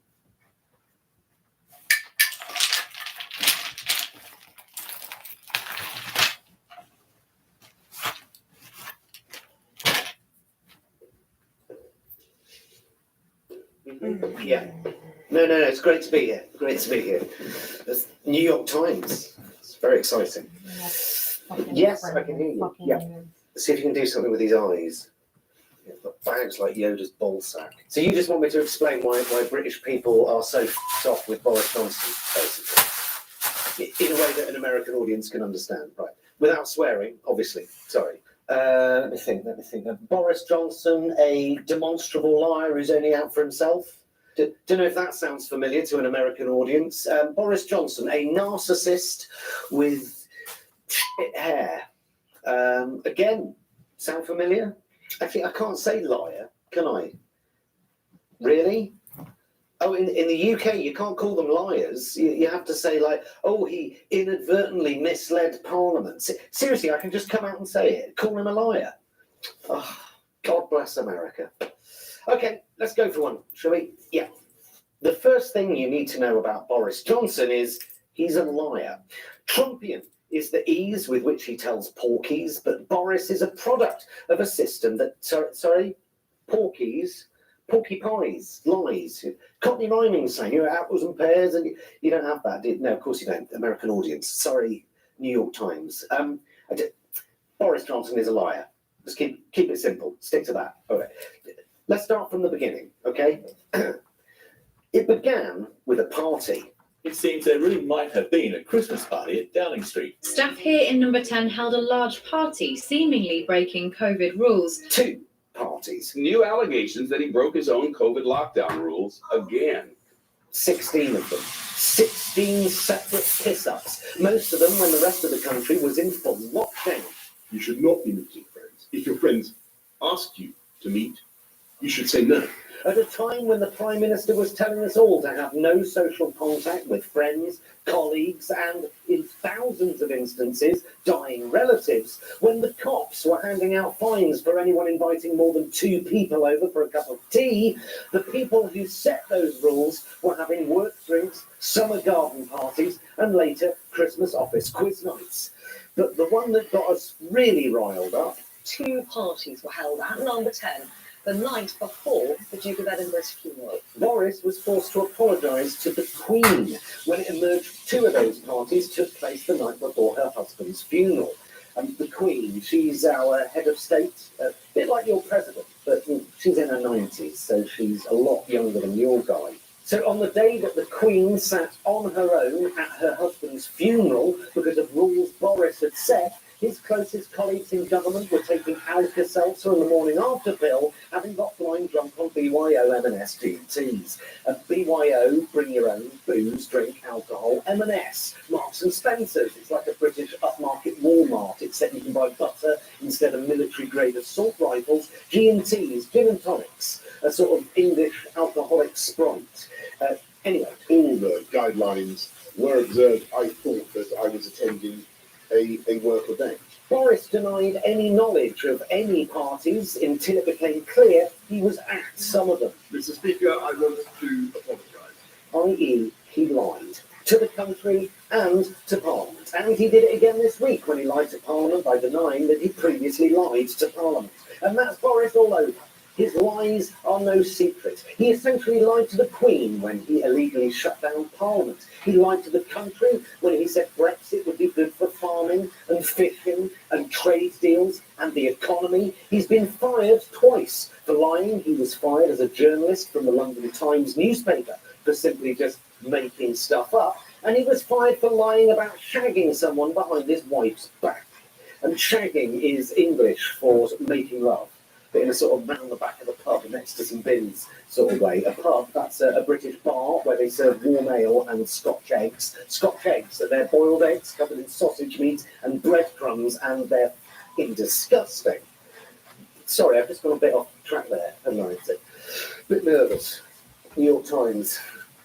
How can someone with demonstrably questionable morals and a more than casual relationship with the truth reach such a powerful position? One word springs to mind: entitlement. Boris comes from a long succession of posh, upper-class, bumbling idiots who are destined for greatness only because no one has ever or will ever tell them they're not. Boris went to Eton, a sort of Hogwarts for wankers, where you get taught Latin and tax avoidance whilst wearing full evening dress. These people have never spoken to a real person in their life, apart from perhaps their chauffeur. Then on to Oxford, where Boris Johnson was part of the infamous Bullingdon Club, a fun, elite social club for the boys. Activities included smashing up restaurants and burning £50 notes in front of homeless people, allegedly. But, you know, it was great fun at the time. And the British government is full of them. Entitled assholes with a Bentley and a nanny making decisions for us all about things that they will never understand. Aristocrats running the 5th largest economy in the world whilst allowing 30% of British children to live in relative poverty, where the rich get richer and the poor literally get hungrier. Millionaires who spend their time in government giving tax breaks and PPE contracts to their rich mates. Cannibals, self-serving parasites, tapeworms in tiaras, swimming through the intestines of the state, sucking all the goodness out of it for their own repugnant gratification. Boris was born into wealth. He never wanted for anything, never really earned his place in the world, a narcissistic serial shagger, an opportunistic liar who's happy to work outside the law and the realms of accepted decency, and who has dragged his once great political party into scandal and moral bankruptcy. Sound familiar? You can see where I'm going with this, right? Boris and Trump, both products of a broken political system that rewards ignorance and hubris. And like Trump, Boris says he loves his country, yet Boris and his cabal of vicious right-wing populists show open disdain for all the things good about it. The NHS, the welfare state, teachers and judges, the courts, they hate the BBC and allow corporations to churn raw sewage into our rivers and beaches, selling off and deregulating anything they can for a quick buck, allowing and openly encouraging the country to rot from the inside out so they can sell it for scrap to the highest bidder. Bring it back a bit. Yeah, too much. Too much. It was the self-serving parasites, wasn't it? Okay, let's go for another. Yeah. Actually, can I get a cup of tea?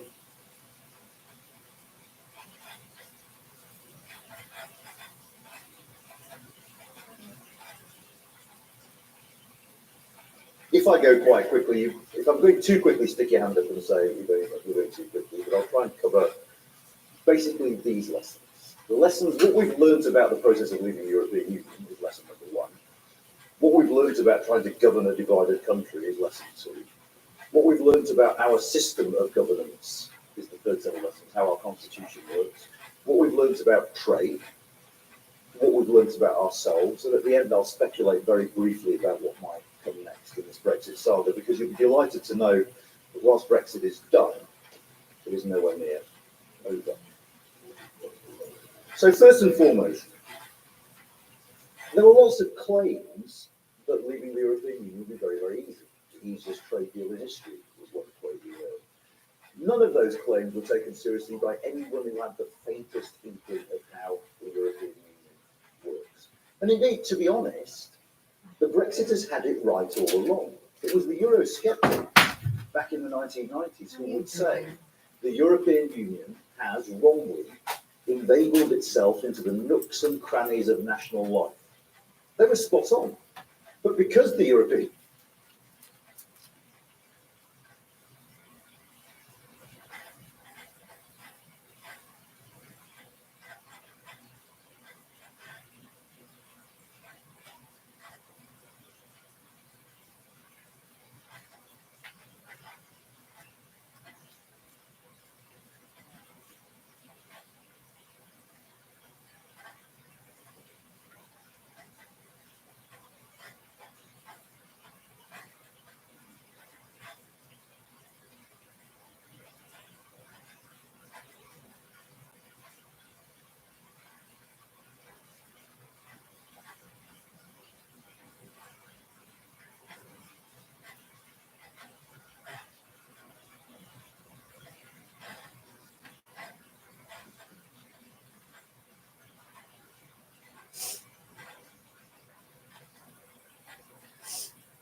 after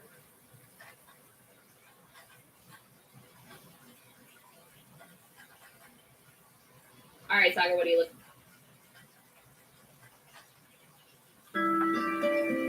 Plans for today's dreams and all of tomorrow's.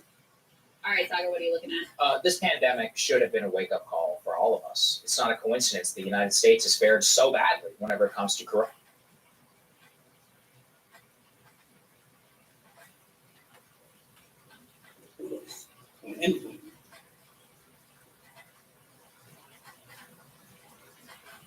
All right, Saga, what are you looking at? This pandemic should have been a wake-up call for all of us. It's not a coincidence the United States has fared so badly whenever it comes to coronavirus deaths compared to the rest of the world. Now, the media is going to have you believe that it's all because of larger proportional unvaccinated population. I'll be talking today with my friend and brother, Charles Joseph. Charles is a member of the Kwakwaka'wakw people who have lived for thousands of years on what is now the west coast of the Canadian province of British Columbia.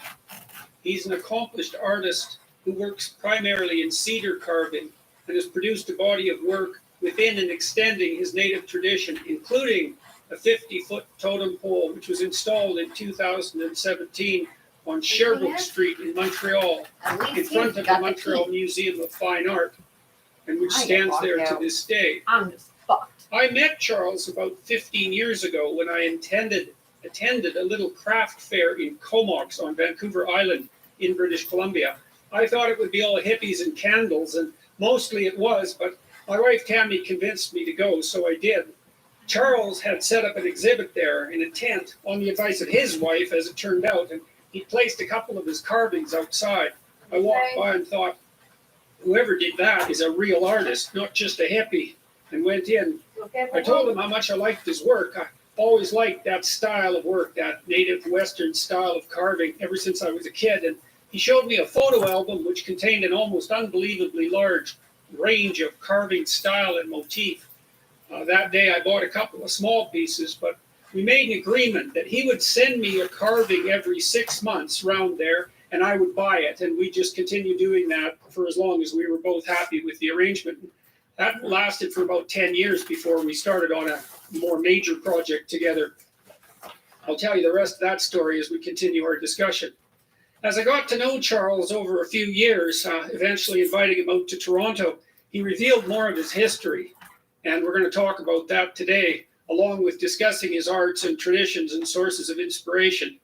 I need to tell all you people watching and listening that this is not going to be an easy conversation. And I'm not saying that lightly. We're going to start by thanking the crew, Chris Wycott, that helped Charles set up this interview from inside his carving tent at Sugarcane, just outside of Williams Lake in central British Columbia. The property owner there is Daryl Sellers. Hey, Charles. Hey, Jared. Good to see you, man. It's been a long time. Yeah, really good to see you. Yeah. Yeah, that's been a couple of years. Yeah.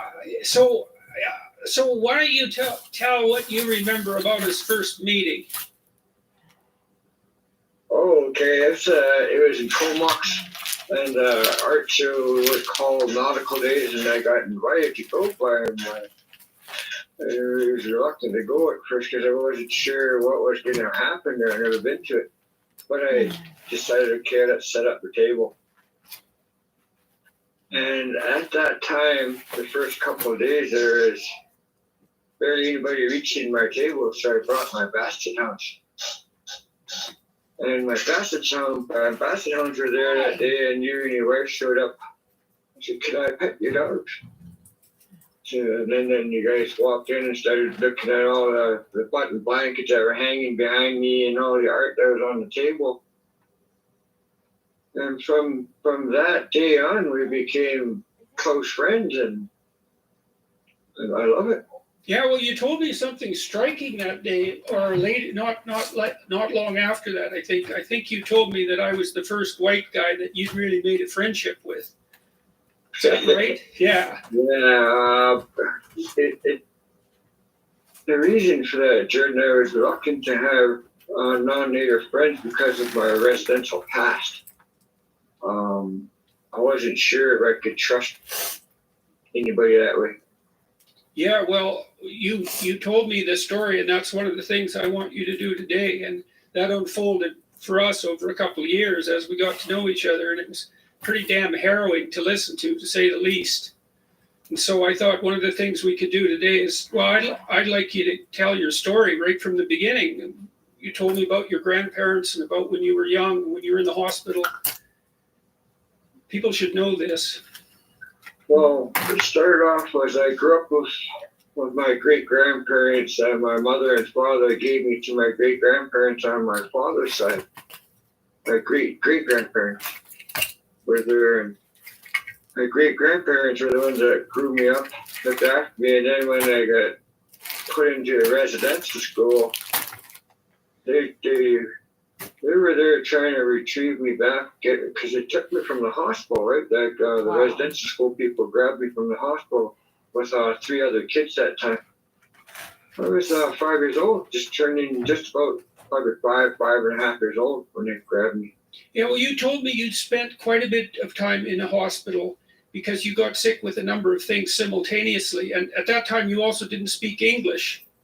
No English at all. And I got chicken pox, measles, and mumps, right? All in one after another. So I was stuck in the incubator for quite a while. First, they took me out of Alert Bay, and I can't remember where it was, what hospital it was, but I was in this plastic, I guess it's an incubator, plastic thing, or there's no blankets on you or nothing, because your blankets would get stuck to me or anything like that when I had chicken pox and measles.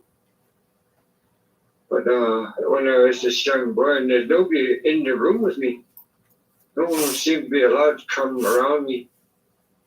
But this young boy, I always remember this story because he's the first one that gave me a toy to play with in this incubator thing because I had nothing to play with, right? So he stacked up these books. They were reached the crib that I was in. That's how small we were, 5 years old.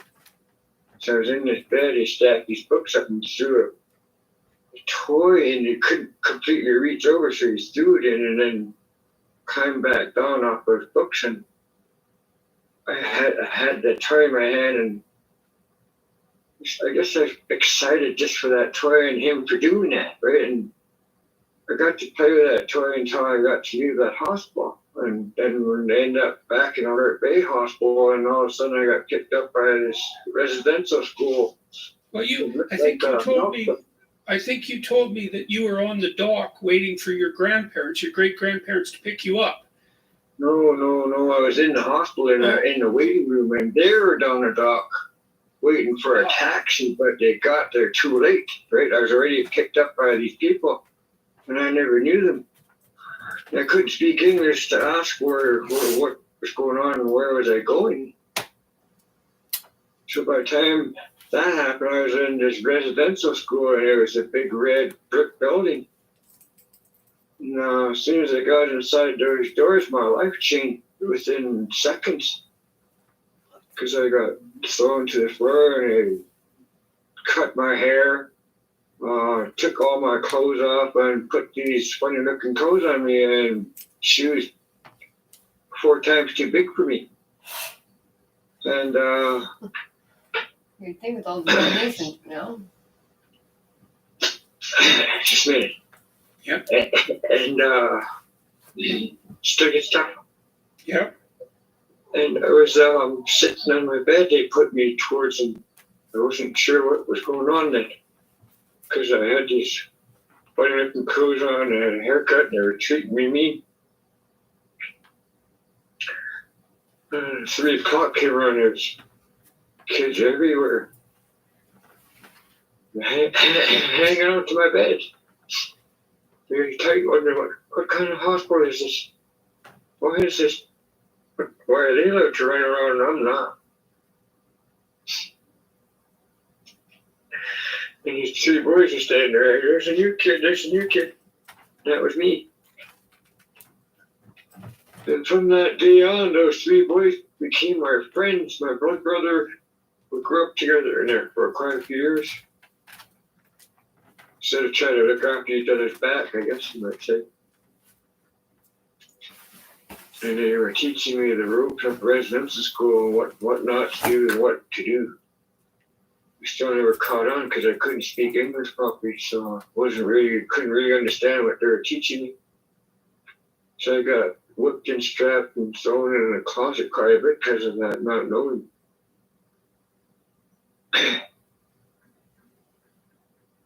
And it got worse from there. It just got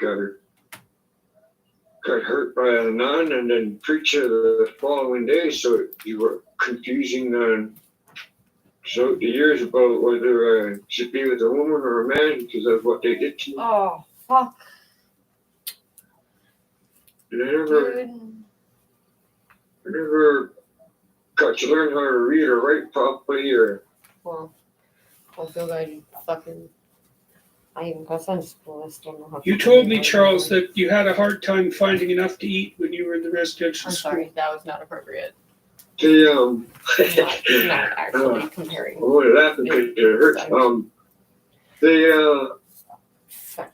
You could smell all the good food like corn and cob and roast, stuff like that, and you'd never seen it. You didn't. It wasn't on your plate, but you could smell it and made your stomach growl really loud because you never got to eat like that. Sometimes your porridge would be moving in the same porridge for days until it's all gone, and they wouldn't change it or renew your big pot of porridge until you ate it all.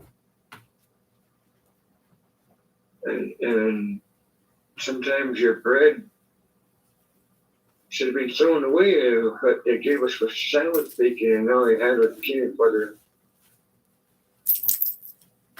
And to this day, I have a hard time with pickles and peanut butter because that's all you got for your sandwich and your lunch. There's no apple, oranges, or juice. That and water. And the water came out of the tap from the school.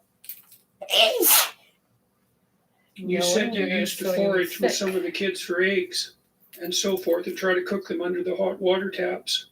We used to crawl around on the beach, then like sneak out at night and go down and get mussels off the beach. I don't know why I knew that. But we get these little mussels and then we put them in our t-shirt and fold our t-shirt up like a bag so we could carry it in and sneak back in with it. And then on the spring, we go into the forest, we sneak into the forest. That I'm not down. And that's cool. We'll take robin's eggs and bring them back to the dormitory and boil it under our taps under hot water. And little did we know that the mussels smell. You could smell it. So the guards was caught doing that, right? And they wanted to know where's the shell, where's that food. The whole dormitory took a licking that time. We got a strapping and a whipping because no one would own up to it because they knew we were feeding someone hungry that day. So we all took a beating for it. God forbid, huh? Quite a bit of times. You talked about the closet. When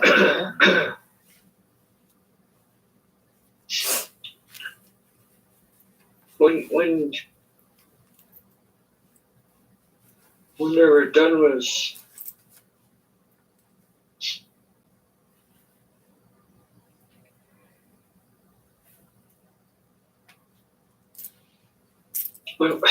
when they were done with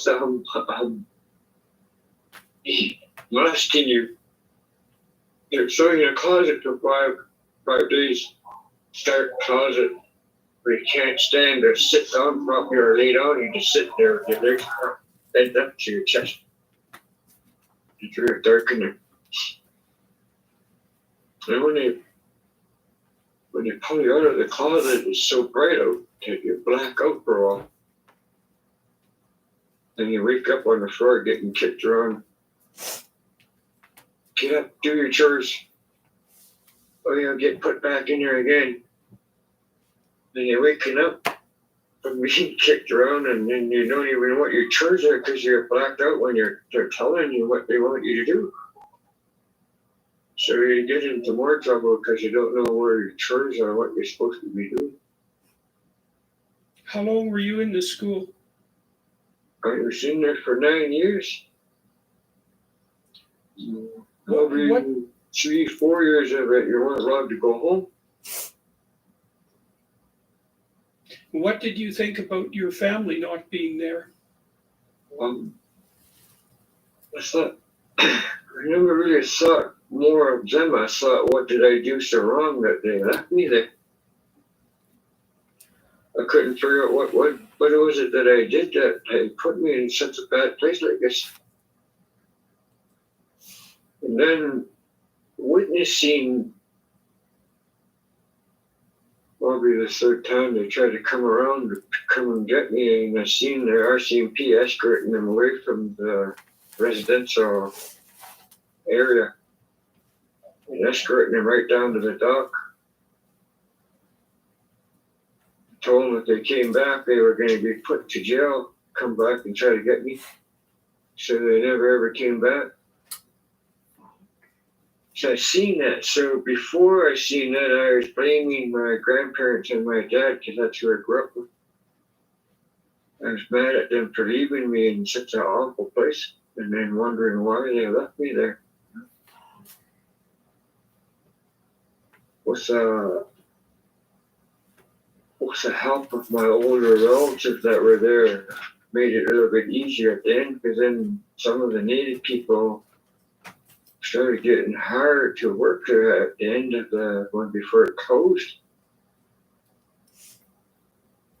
But before all that, there was pretty. You start to wonder today, where do they find all these mean people? To be like that. Religion. And then the other one is how could I be like them as supposedly a Christian or whatever, and then treat people like that? I don't know. I'm sort of more drawn away from that than want to know more about it because of those reasons. I don't believe in God. I don't believe in Jesus. I don't believe in it because if there's such a thing, these things wouldn't happen to us as kids. You said recently when we talked that there's being news in Canada about unmarked graves found outside residential schools again, and you said that although you'd recovered from a lot of this to some degree and weren't having nightmares about it anymore, that sort of brought it back. And then you told me some pretty terrible stories about that situation too. When I met you, Jordan, and a couple of other friends, I started working on things because I trusted in it. I trusted in the words that you were asking me to do. I trusted that because we were friends for a long time, and I started working on myself without going to a treatment center or places like that, because I do things culturally. Yeah.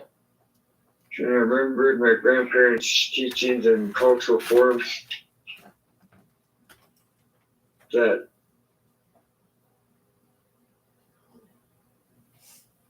it made it easier for me to live my life without feeling like I could stinking thinking trick and kill a person inside out. You don't even know that I'm hurting. Because as a child coming out of St. Mike's, you start to learn how to cover up those kind of pains and cover up your tears because you don't want people to know. Because you feel ashamed of yourself and you dislike yourself for what happened.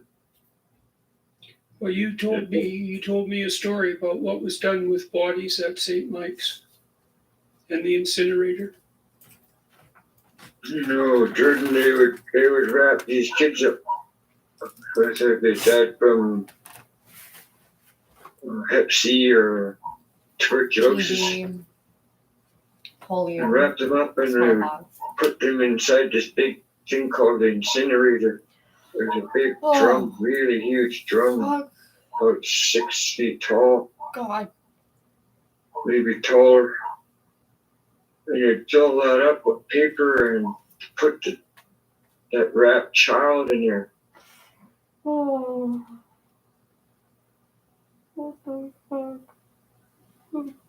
And they would make us light that fire. And the whole town would stink. The whole place of that area would stink. You could smell the body burning. Charles, you must be, how old are you now? You're 60 something. Eh? How old are you? You're 62. So you had a long time to think about this, Charles. Why in the world do you think someone would do something like that? Do you have any? Well, that comes from Jordan. I've never seen it. I often thought about that. Where's that much anger and pain come from? How does it grow like that, you know? Jack? And then I wonder, how come these people never got put in jail for what they did wrong? You know, if that was me doing that, I'd be in jail for a long time. Or condemned from the world. You can't get a job and you'd be on TV saying, oh, this guy's a rapist or a molester, but these guys that hurt us, not one of them are on pictures on that stuff. Not one of them being shown that these are the guys that did that through Christianity. And hiding behind that skirt. So that's the things I think about, Jordan. How come they never got charged for that? How come they didn't do time? Here we are suffering for the rest of our lives. And then when you talked about what happened, like the bodies that they're finding today, there's nobody believed us. We're called liars, that doesn't happen. People like that don't do that. You do.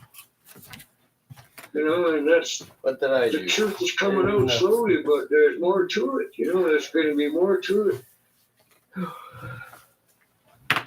Like how many of these people, young ladies that were in there that had children, that was nuts. From them being raped and molested in there. You know? Those are the things that still have to resurface too. None of that has been brought up.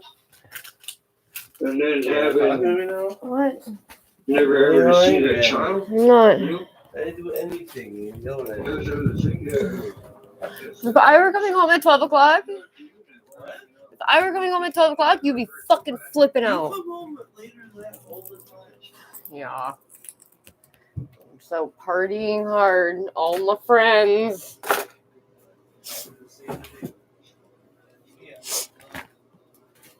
I am literally sitting outside in front of the building.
maybe I should learn another thing about depression.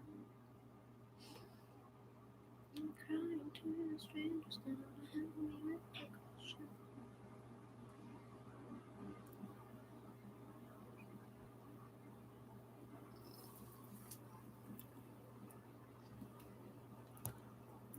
Mm-hmm.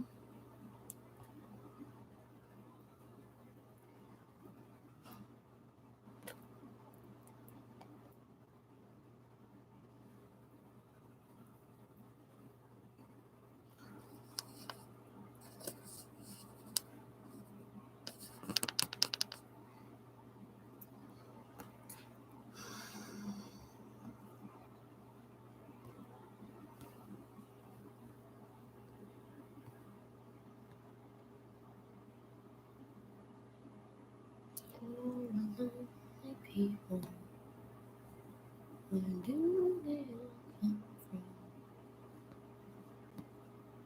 All the lonely people,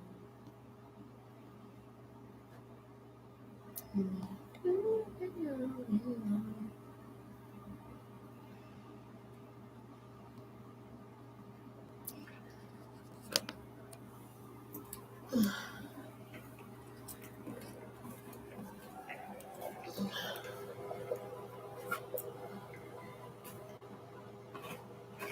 Why am I so damn lonely? Am I the only one who feels this way?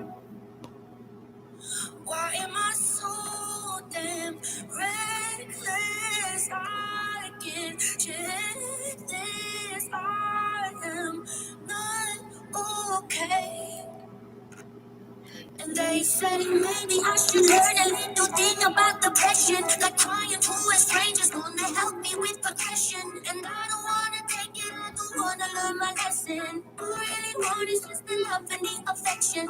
And they don't understand a single word that I am saying. All they wanna do is put me on some medication. It's hard for me to open up, it's hard for me to say shit. Writing all this music's like my form of meditation.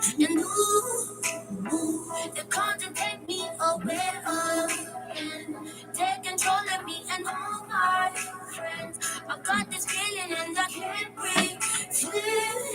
Why am I so damn lonely? Am I the only one who feels this way?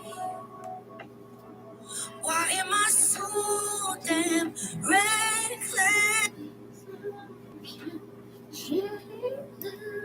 All right.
anti-vaxxers who die of COVID.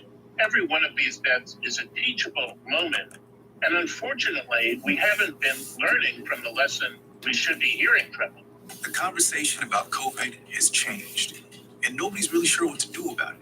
We've gone from feeling compassion to something a little more complicated, especially toward people who won't get vaccinated. We've been patient, but our patience is wearing thin, and your refusal has cost all of us. Maybe you've noticed it too. Not too long ago, we aired a segment on some anti-vaxxers who got COVID. And a lot of the comments from you, the viewers, said that you don't feel bad for them. Maybe you used to care, but you've heard this same story so much, you just burned out on it. You almost can't care anymore. Kind of like how when there's another mass shooting, a lot of people just shrug their shoulders. We've entered a phase of mass compassion fatigue. And the joke stuff might feel a little shocking, but this isn't the first time it's happening. In the late 1970s, when nearly 1,000 of Jim Jones' cult followers committed suicide by drinking poison, people were horrified. But they also started making jokes about it. Nowadays, we even use the phrase drinking the Kool-Aid as a tongue-in-cheek way to refer to somebody who isn't smart enough to realize that they're being manipulated. Now, even if you thought those people had it coming because they were foolish enough to be in a cult, you might not have wanted to say that out loud at first. We often don't want to publicly admit that we enjoy watching other people suffer. But in the same way that the internet is great for finding out that you're not the only one who likes cat videos, it's also really good at helping you find out that you're not the only one who doesn't care anymore if anti-vaxxers die, or that maybe there's other people who are also angry that they're putting the rest of us in danger.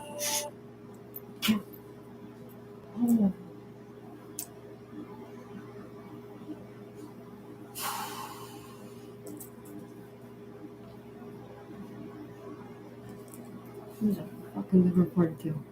Sucks that another fucking one just fucking sold out. What the fuck is that shit?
God, she knows.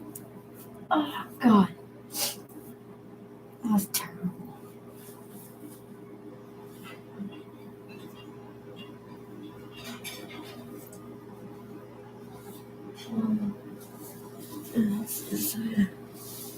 Oh, don't.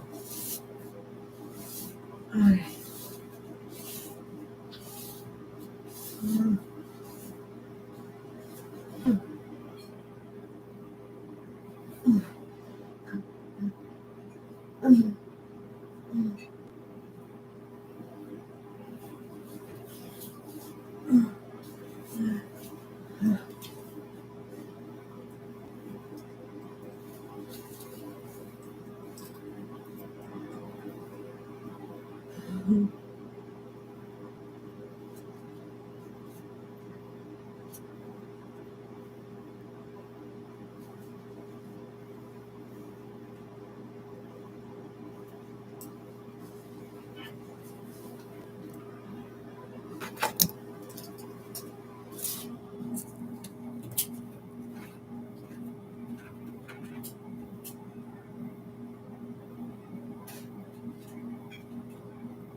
People are really terrible now. Like, really awful. No, it's just like, it's that's advice is not real. Oh, the advice is basically Disney, apparently. Like the black corner just like totally like it's like the fat chick on fucking.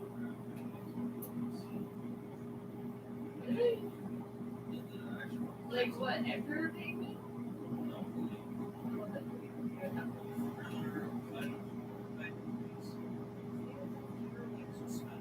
See, that's a terrible mind-numbing fucking garbo. Like rehashed garbo. I don't want. But like the black dude just totally sold out like the fat chick on the national. Or like the fat chick is now like one of the lead anchors and just like some of them are gone now, I guess. Sometimes they put it in a very ethnic person. Just spit it out. The black guy don't be honest. Yeah, because we are obsessed with the criminal mystery. Murder mystery porn. That's what that's pretty good all of this, by the way. All of it.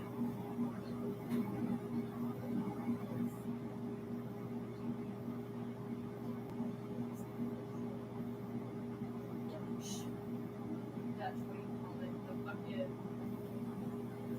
Scandinavian people.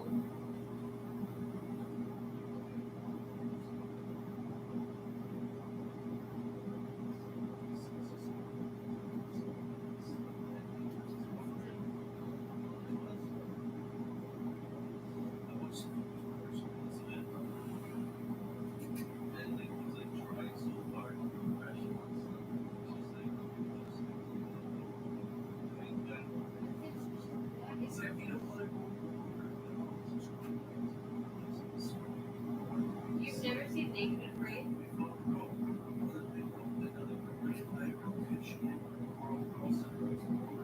Yeah, I watched Lily for half an hour. A woman try to get her cards. Why is she not doing anything? She was like, I was like, but that's not how it like, how are you all useless?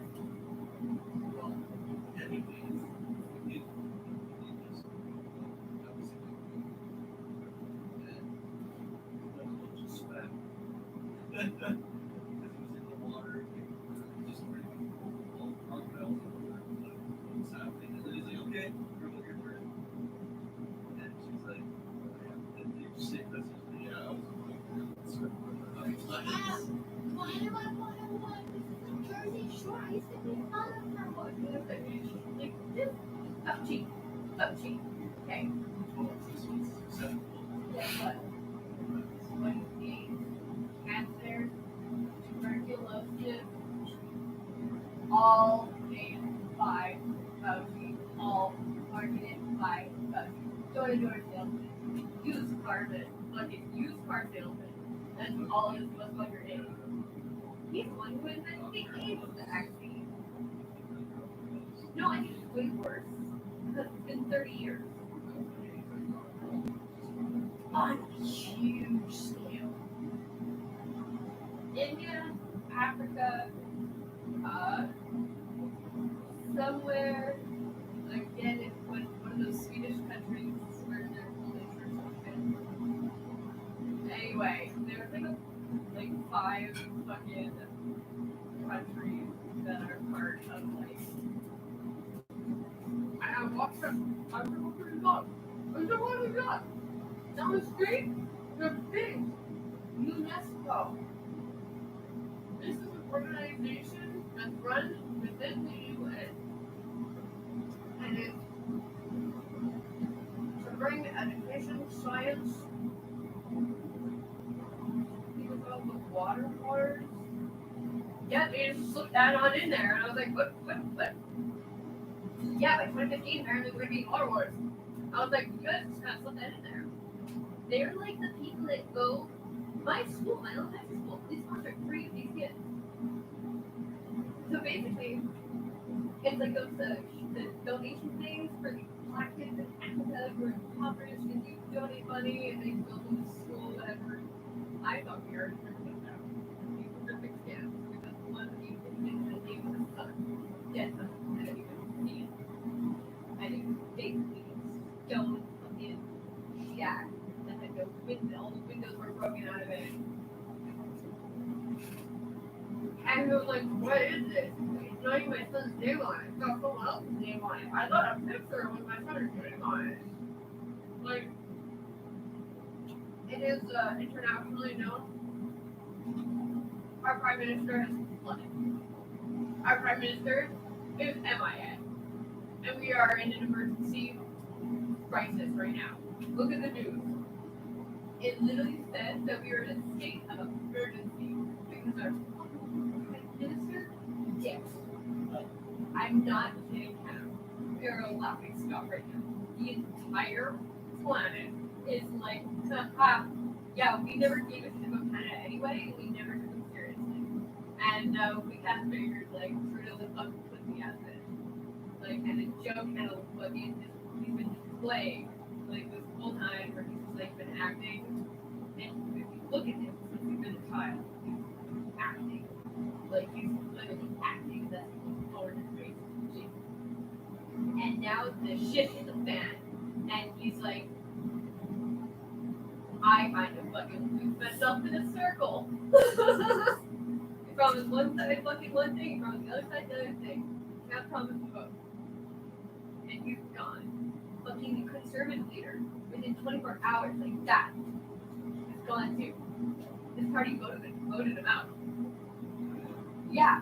And they're like, oh, it's been about a week? I'm like, no. He fucking spoke out again. Like, side of the truckers, within 24 hours, whole party fucking voted him out.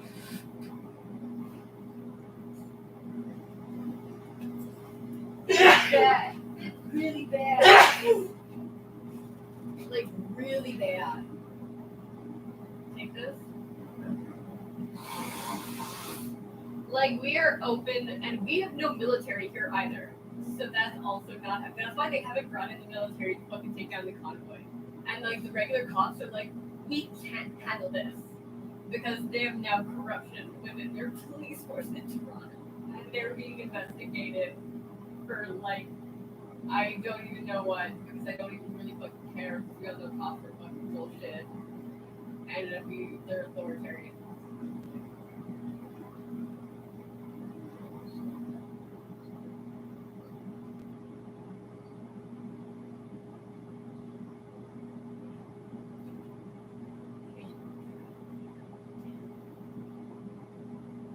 That's the only safe place I can think of right now.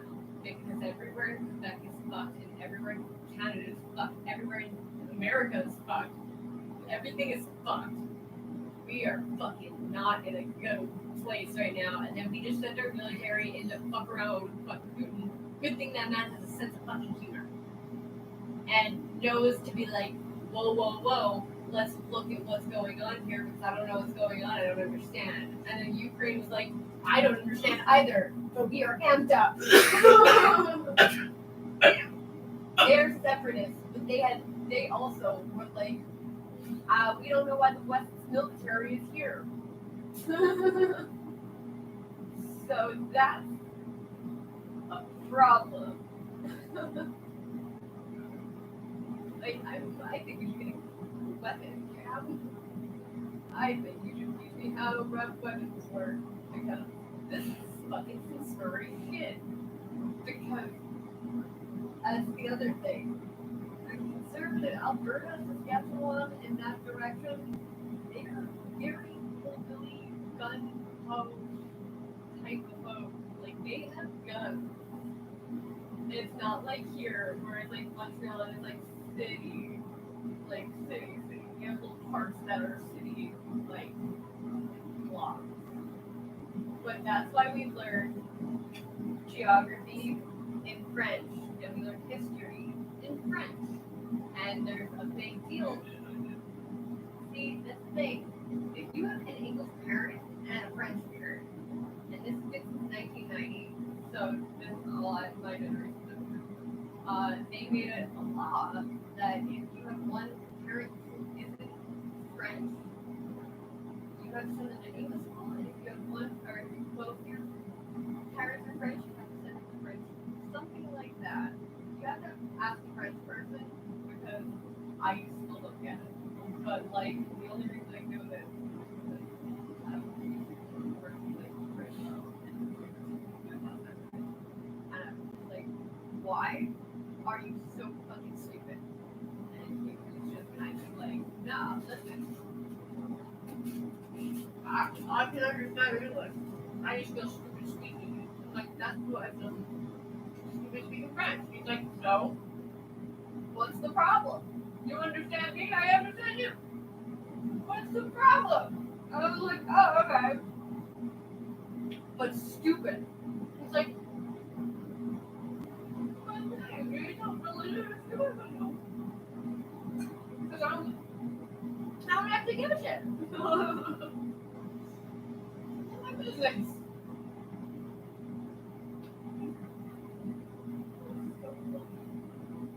Fucking decent. We fucked up. Otherwise, the military would be fucking up that convoy. And the RCMP, I don't even know what they even do, to be honest.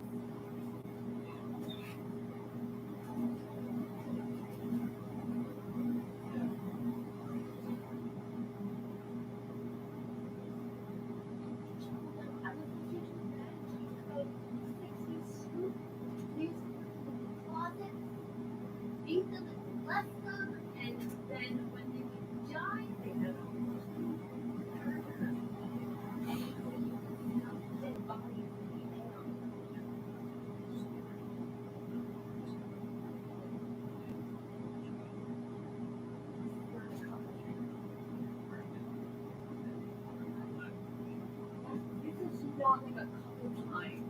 This is not like, oh, this is one school that was terrible and all the other schools were not as bad.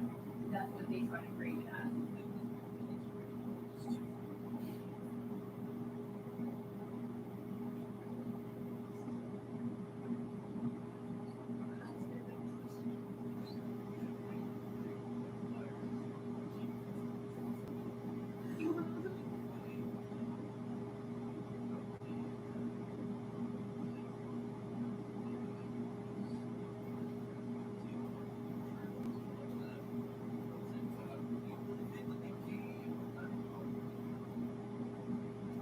Paul seemed really cool though when he was like hanging on the gates.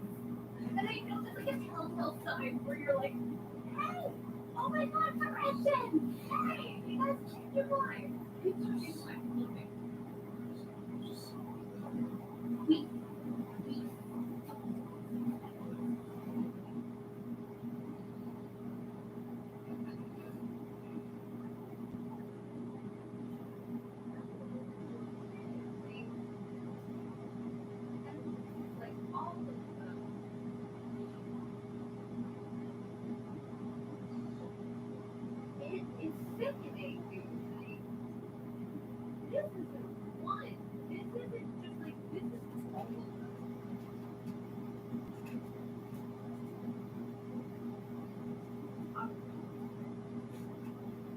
I think there was that thing with the here. Talking to natives, to sit down and talk to natives at one point. And I was like, well, I don't know about that. But like, where I was like, wow. You were at 201 or 208 or something dead base. Or at least, like, had to have been thought in the ground. that was at the beginning. You're talking about her resident and last in like 1996.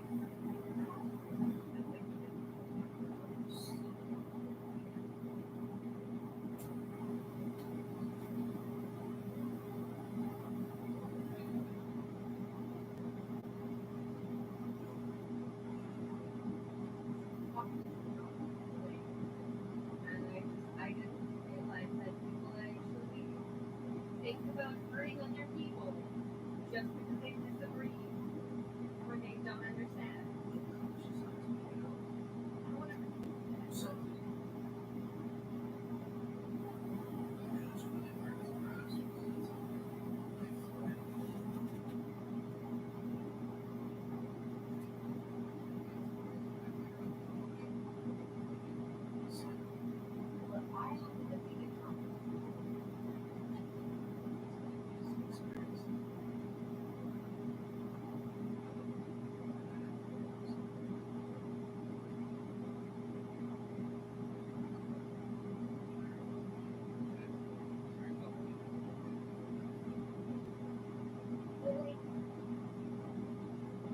For real though, like, is this all like, how does this connect?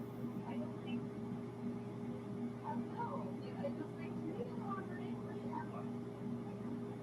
I never ever, like, when I killed it, I was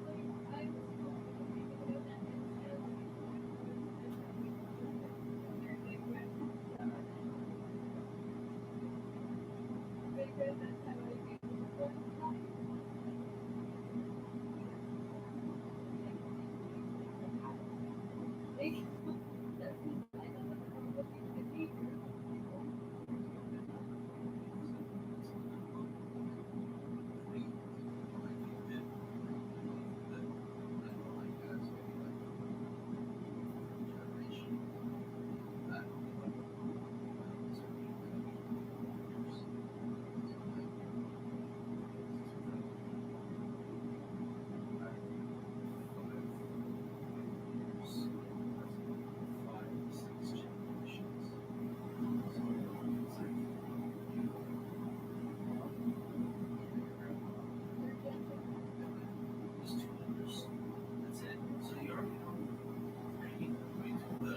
Part of it, you're only missing the 2 here, which makes it, about that for a second, there's no roads, it's just dirt roads, there wasn't anything, there's no plumbing, there wasn't anything, that was the road, you're just missing like other generations, your great-grandmother and your great-great-grandmother, you're missing, it's only thing in this alone, we get to where we are now, and people are like, oh, my parents live that river, but it hasn't even been that long. And it's just like, I don't know. This is spent everything moving super fast, really quick, shit right now. Yeah. And it's not like our brains can't read it, and it's like, fuck, I fast. So are probably like, break down and die, and obviously see some people are like excelling in some shit. There's not gonna be people who are that shit. When people like how much fucks me over, I just want to click on like that. I want to go back to school. I want to go back to normal. I'm like, what? Honestly, dude, chill the fuck out. Like, you can go outside and there's 30 people. You can come and you like. They are the percentage, and you gotta understand there will always be different percentages of these people. There are people who are just like afraid that they will actually need therapy and stuff like this. And you got some people who just like don't give a shit. And you got people who just like don't give a shit with like some rules. And then you got people like chaotic control. Yeah, but at some point you gotta fucking like take a second and take a step out of your own little fucking shithole that you fucking create yourself and be like, maybe it's me. There's something that I live on in my life.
They called a hoarder, and then the next day, oh my god.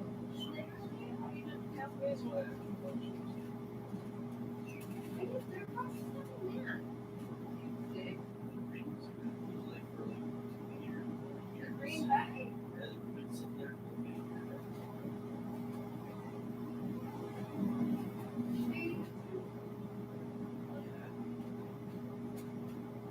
Everybody has to do fun things for themselves. All I do is like. What do you want from them?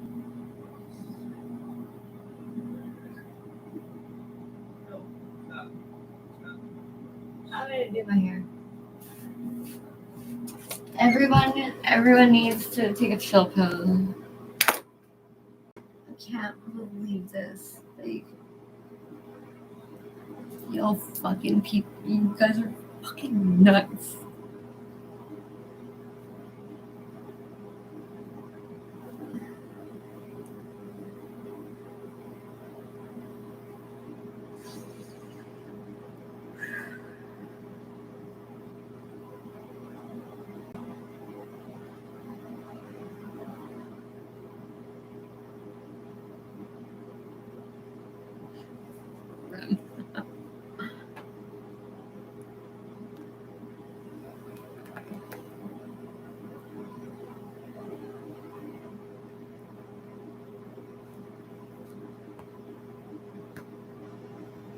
Okay. One of the things the astronauts always mention when they return is how strong the air smells. You can see her inhaling deeply. It was just this really beautiful moment where she held it up to her nose and the pure pleasure that it was giving her. What it represents is this reconnection to Earth. What does a human experience when they return from off their own planet?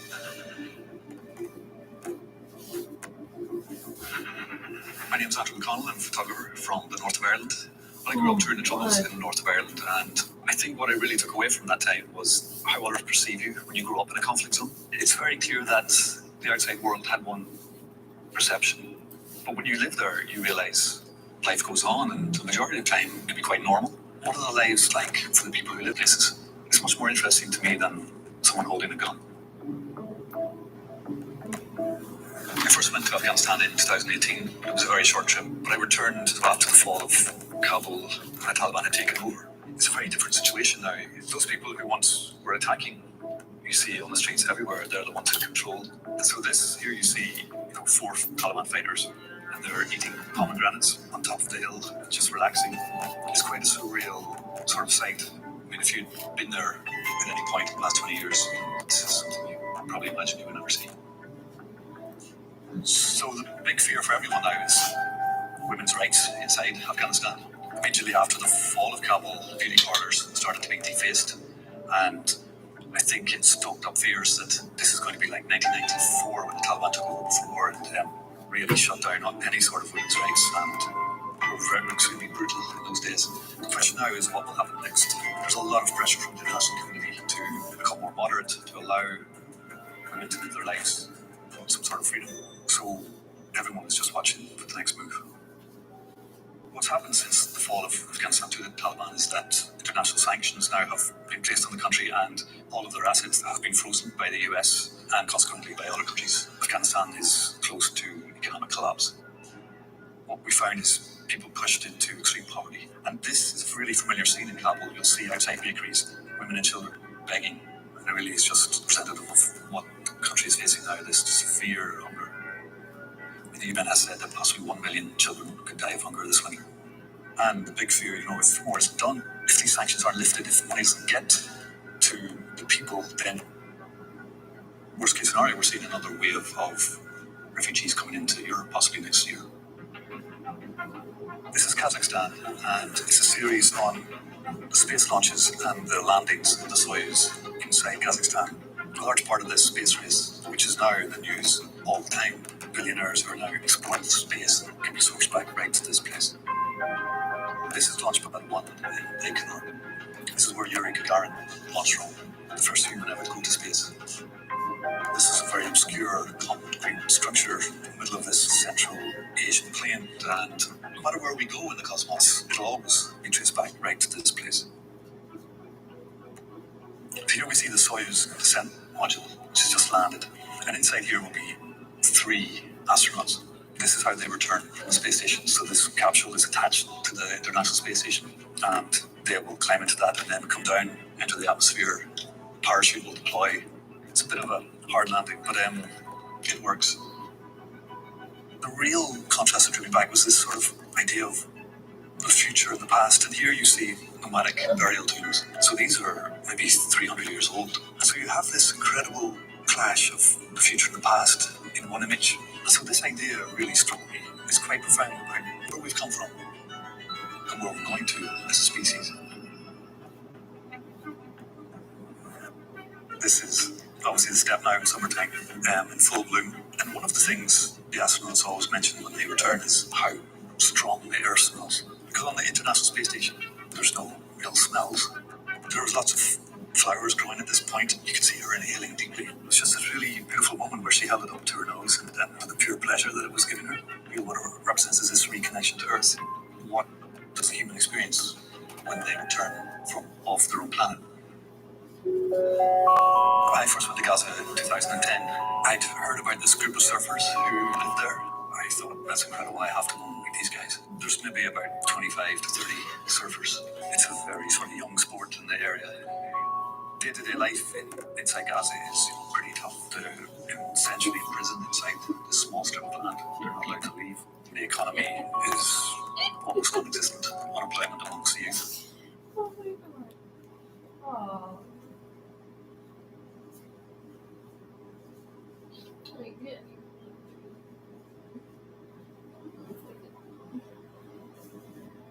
Broken brain.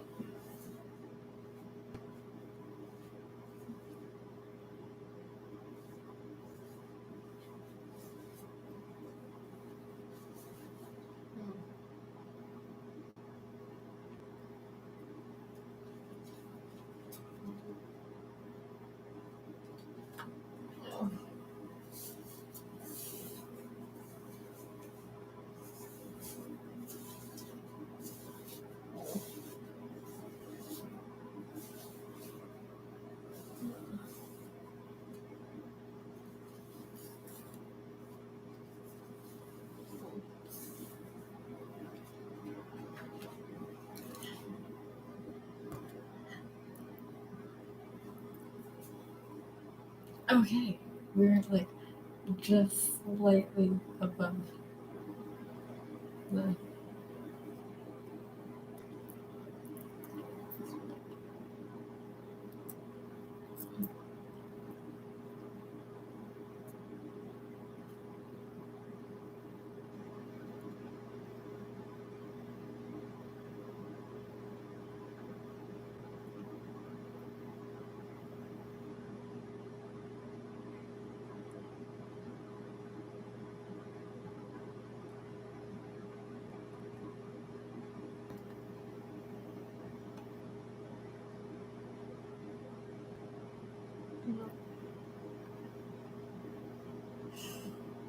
Yes.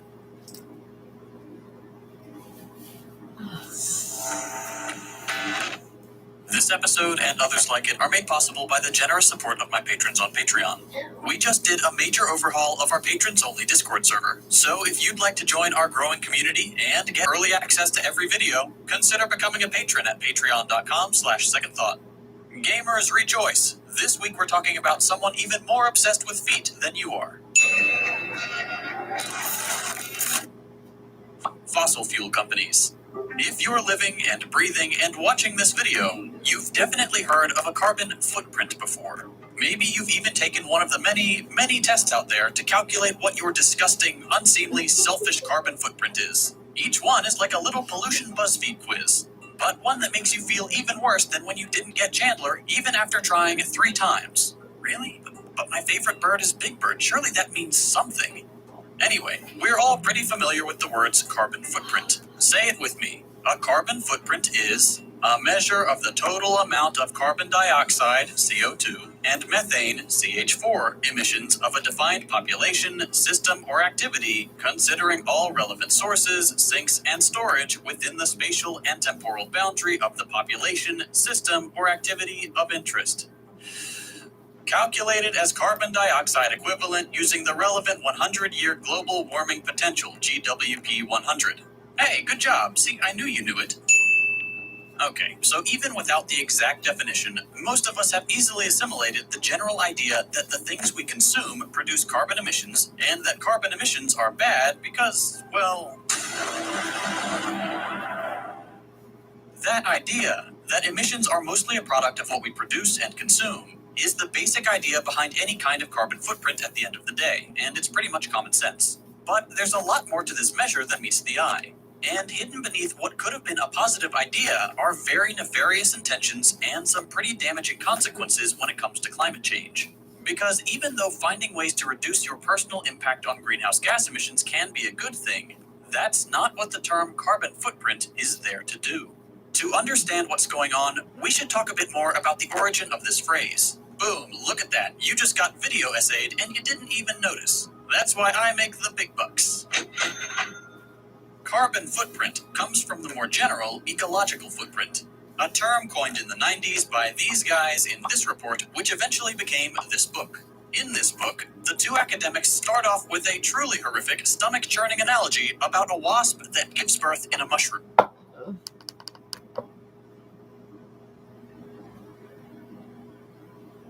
Okay. Yep.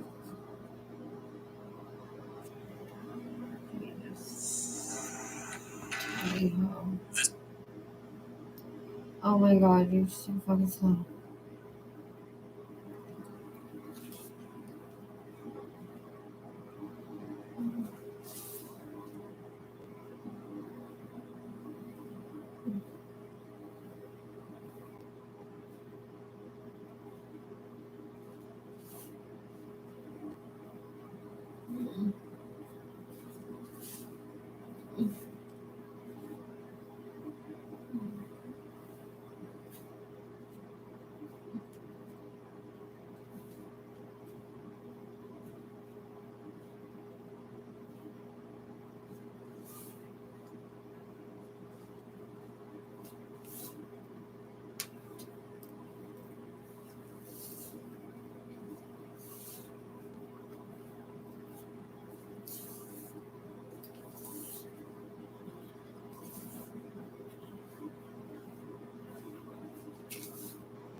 Okay, an easy fix.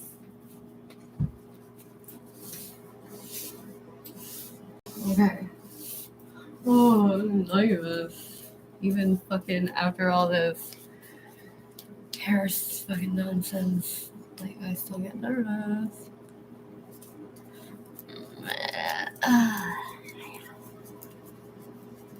Itchy.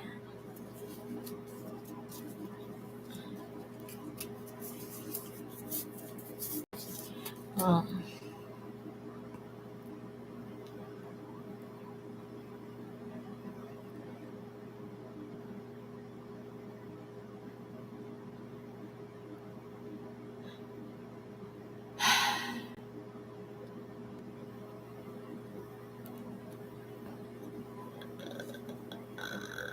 Okay.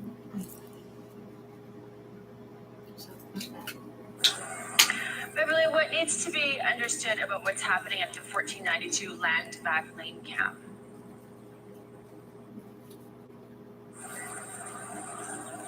Well, what needs to be understood is that this is a historical land claim going back a couple of hundred years that has not been addressed. There's a process that that didn't work with Caledonia, so negotiations had already begun at that time, and they failed because Canada couldn't produce title to the property, not only in Caledonia at the Douglas Estates, and it's also happening here. So that's a very historical concepts, very historical information that the public needs to know, and it would take probably a whole few hours to describe the historical piece itself. Well, let's go to injunctions more recently, less historic, more recent injunctions were granted on August 7th. What can you tell us about those? So I know that, any court and anybody can go in and get an injunction, and, lawyers can go in and obtain the information, and they have a limited amount of information when they go to court. They don't have the full story. So the judges are getting information from lawyers that don't know the history, that also have they done the title to the territory? Have they looked at all of the land claims and the history? Again, it goes right back. Keep going back to the land claims process, the history. We never gave up title to those lands and territories, and in fact, Canada owes us money for those lands and resources. What's next for you from a legal perspective? Actually, I don't know. I'm not legal counsel. I'm a community member. I'm from Six Nations. I'm a lawyer. I'm a law professor, now associate dean at the Windsor Law School.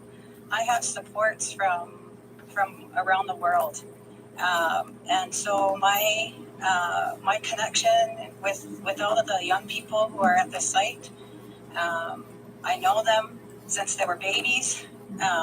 They were there at the site in Caledonia in 2006. So I 100% support them and know that what they're doing is according to Haudenosaunee law and being land protectors. They're following our rule of law. Well, Beverly, thanks for taking the time to share this updated situation with us. You take care. Yes, thanks a lot.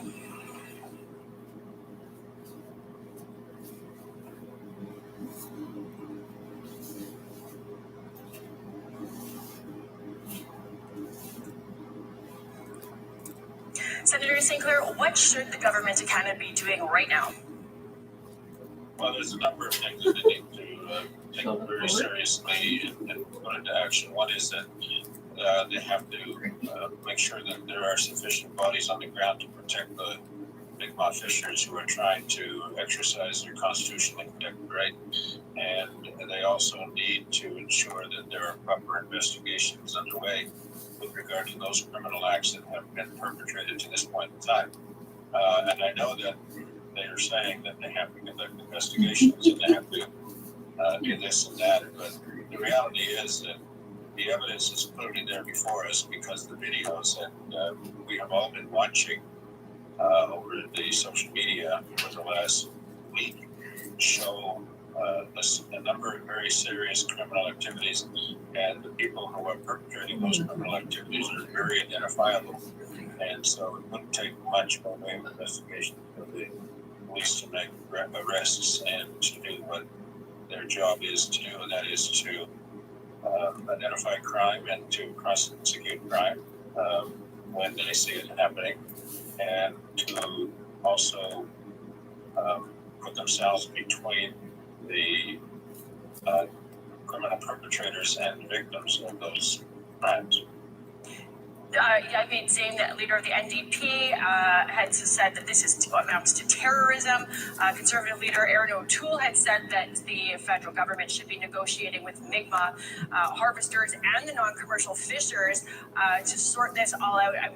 Very different ends of what your reaction could be, I suppose, from these two parties, maybe as expected. What are your thoughts on? Is that reflective of kind of what most people in Canada probably think?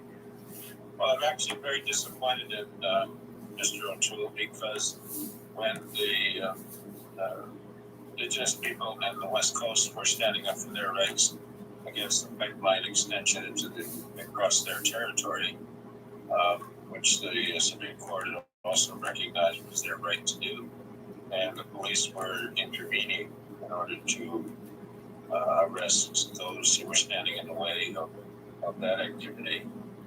He did not, for a moment, say that people shouldn't be sitting back and negotiating. He said people should be prosecuted and gone to jail.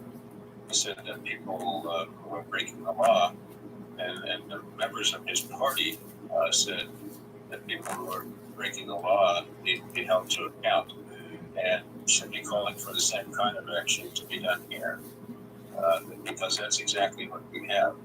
This is not a time for negotiating criminal activity. Criminal activity occurred, and those people who committed the criminal activity need to be prosecuted, and then that will bring those perpetrators to their proper position in this whole dialogue, which is to stop doing what they're doing so that there can be dialogue and discussions. You can't have a discussion when one side of the community is trying to do considerable damage to the other side of the community. Is there even a reason to have, I've seen a lot of the response to this is that there's nothing to negotiate with the non-commercial fishers. If there's a discussion to be had about quotas or limits on lobster through this moderate livelihood, those discussions should be with the Government of Canada and the Mi'kmaq, and then whatever comes out of that framework, I suppose, should be discussed with, should be told to the commercial fishers. What's your thoughts on that? Well, I think we need to be very clear. The Supreme Court of Canada has already said that Mi'kmaq fishers have the right to conduct themselves in a way that exercises their right to fish. And so they don't need to stop and wait while negotiations take place. They have the right to do what they are doing. The government said in the second Marshall decision, the government has the right to put in place a regulatory scheme with regard to what the moderate livelihood needs. The government's failed to do that, but the Mi'kmaq fishers don't have to wait for the government to get its act together. They can go ahead and do what they're doing. The government can then pass whatever regulations or regulatory scheme they want, and if they decide that the Indigenous fishers are not complying with what the government is saying, then they can lay in charge and prosecute and go back to the court. But they cannot regulate the constitutionally protected treaty right to fish into non-existence. But that right is now protected, and the Mi'kmaq can continue to do it. Well, thanks for sharing your thoughts on what's going on in Mi'kma'ki. Senator Sinclair, you have a wonderful rest of your day. Thank you very much for allowing me to be part of this discussion.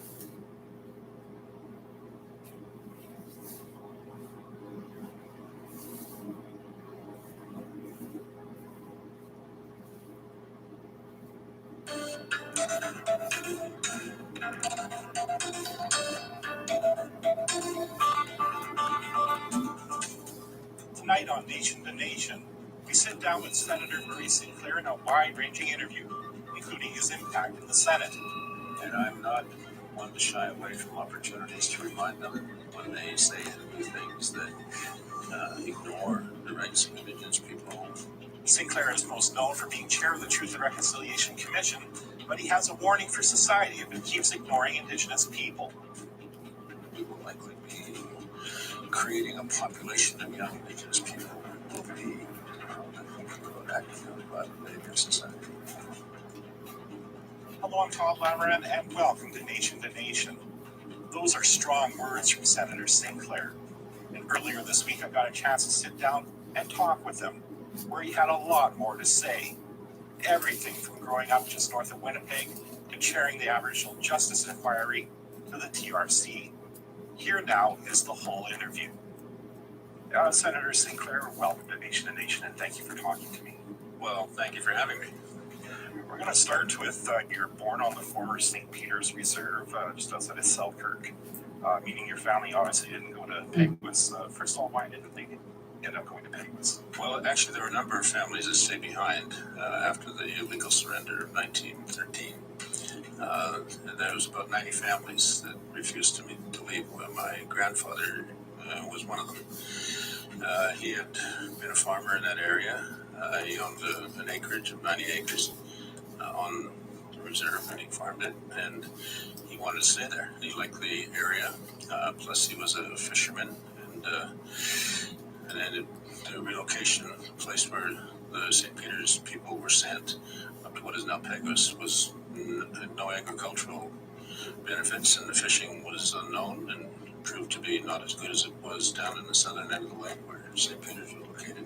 The question of the legality of the surrender was referred to what we would now call the Federal Court of Canada. The Federal Court of Canada ruled that it was an illegal surrender, and so the government reacted to that decision by issuing a law called St. Peter's Reserve Act in 1916, basically saying that the illegal surrender would be legalized if everybody who purchased land in the area would pay an extra $1 per acre into a fund.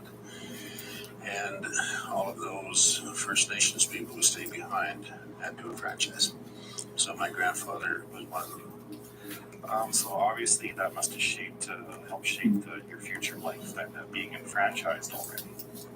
Yes, it was one of the issues that we were confronted with early on, and that is the lack of status between myself and other members of my family who did live in the Peguis area. And so the question of how that all came about was one that we were informed about early on. But it actually wasn't an issue very much. And I did a paper one time on the benefits and burdens of the Indian Act, and whether being a member of a First Nation and having status under the Indian Act was actually a benefit or not. And my conclusion then was that it provided no benefit whatsoever. There were no educational programs off reserve. There was no funding for post-secondary students. There were no services provided off reserve. Any services provided off reserve were inadequate. And the provincial government services were much better, but it did clearly address and cause us to lose our sense of culture and identity. I'm going to turn, to your career as a lawyer. One of your first cases, the judge mistook you for the defendant and asked you what you were charged with. That must have really hit home for you how Indigenous people were treated in the justice system. While I was in law school, I became really quite enamored with the law and how the law worked, and I saw its weaknesses. I particularly saw the fact that it was used as a weapon of colonialism for many years, and I also saw that many of our people, Indigenous people, were being victimized in the system because they didn't have proper representation. People who understood them, and so. Plus, I love being in court. I just loved arguing with people, and so I went to court a lot when I was in law school. I enrolled in the courses that took me to court, and then when I got out, I practiced law for a while, and thought, I'll do this before I get into politics. So that led to a career as a lawyer for about 8 years, and then led to a career on the bench for 30 years. Is that what sidetracked you from politics? Was there a career on the bench? Very much so. It was, but you know, But you were offered a judgeship twice, not once but twice, and you turned it down. 3 times actually. Third time I did accept. The first 2 times, I didn't really want to be a judge. I saw it as a sort of like a dead-end job in the sense that you went to the bench and you didn't really do anything after that, and you had limitations upon your freedom to speak, your limitations upon your freedom to associate with people in the community, and plus, quite frankly, most of the people on the bench were old white guys. Not the kind of crowd that I was used to hanging out with. You know, Indigenous leaders, Phil Fontaine, Elijah Harper, Eric Robinson, basically took me out to dinner and said, you have to do it because we need someone to get in that doorway and open the door for other people. So I said, well, I'll do it for 3 years. And then I was sworn in as a judge on March the 5th of 1988. And on March the 7th of 1988, J.J. Harper was shot. And everything changed. Of course, and to remind our viewers, J.J. Harper was shot by Winnipeg police. Within 48 hours, the shooter was exonerated by the police. And that, of course, with his death and the death of Helen Betty Osborne, led to the Aboriginal Justice Inquiry, which you, of course, ended up a co-commissioner on. So what were your expectations heading into that 3-year process? Well, in a way, I saw it as an opportunity to take the issues of the relationship between Indigenous people and the City of Winnipeg Police in particular, but the justice system generally, and bring that to the public fore, and to give Indigenous people an opportunity to speak about their concerns with the way the legal system was working, and also to do a general review of how the law and its historical context had been used by governments and others to limit the rights of Indigenous people, not just their legal rights as Indigenous people, but their basic human rights, the right to vote, the right to wear their cultural costumes, cultural garb, the right to participate in ceremonies, the right to do their traditional ceremonies as well. I set out to do what I can to make the system understand what it was doing and how it should change. Of course, there's a bunch of recommendations out of it. In conclusion, there's a quote by an elder. His name's Rufus Prince. I'm just going to quote him. And he talked about implementing the Aboriginal Justice Inquiry. You've got to do this or we're going to suffer repercussions, and the bureaucrats are going to find a nice high shelf for your report and recommendation, and a generation later, if they have another commission on the same subject, they'll find it there covered with dust. Of course, we're a generation later. Have the recommendations in that report gathered dust, in your opinion? In our report, the AGI report, we talked about the need for an implementation process, and we made recommendations around an implementation process. And we targeted specific areas that we said really needed to be focused, such as addressing the way Indigenous people within the correction system, within the child welfare system, and by the police needed to be changed, and that somebody needed to monitor that too, and then to report on it publicly, to say this is happening, this is not happening. The one thing that we didn't do then, that we did do following the TRC, the Truth and Reconciliation Commission, was we didn't count upon the public reaction to the report, and we didn't try to harness that public reaction and to talk about the importance that the public was going to have ongoing change. And I would say that to the extent that the report's recommendations, the AGI report's recommendations, have made their way into solid policy and law, it's because the public has demanded it. The public has said we need to have these changes. Ultimately, I mean, people would argue that things have gotten worse. I mean, some of the figures they talked about, especially the overrepresentation of Indigenous people in prison back then, even worse today. Oh, absolutely, and the child welfare rates are even higher than they were before. A couple of reasons for that is because the way in which they've been implemented have been to, in fact, enhance the authorities of governments who don't know what they're doing. And in addition to that, populations have changed. We are the fastest growing population in Canada, and still are.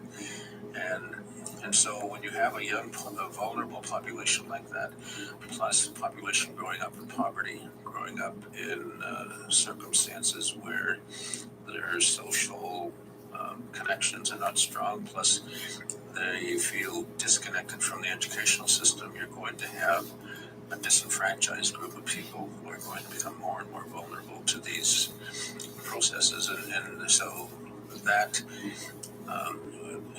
that's occurred. And in fact, we did predict that if we didn't do things effectively, that the numbers were going to get higher.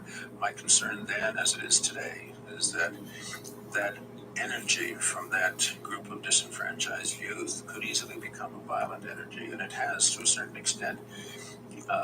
There's a social philosopher by the name of Frantz Fanon who wrote in 1948 that when you have a colonized people who have been oppressed by one society, first of all, they tend to submit to the colonization oppression, but then when they start to recognize what they're experiencing, they will resist.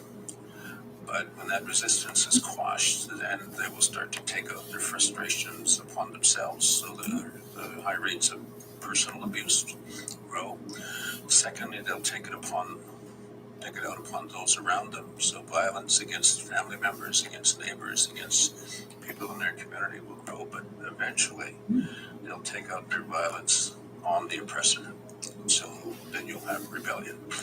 And so my view is that if we continue to ignore what society is doing to Indigenous people in terms of the poverty, the educational failure rates, and I'm not talking about the individuals who are failing, I'm talking about the educational system that's failing, and the child welfare rates, we will likely be creating a population of young Indigenous people who will be probably thinking about acting out violently against society.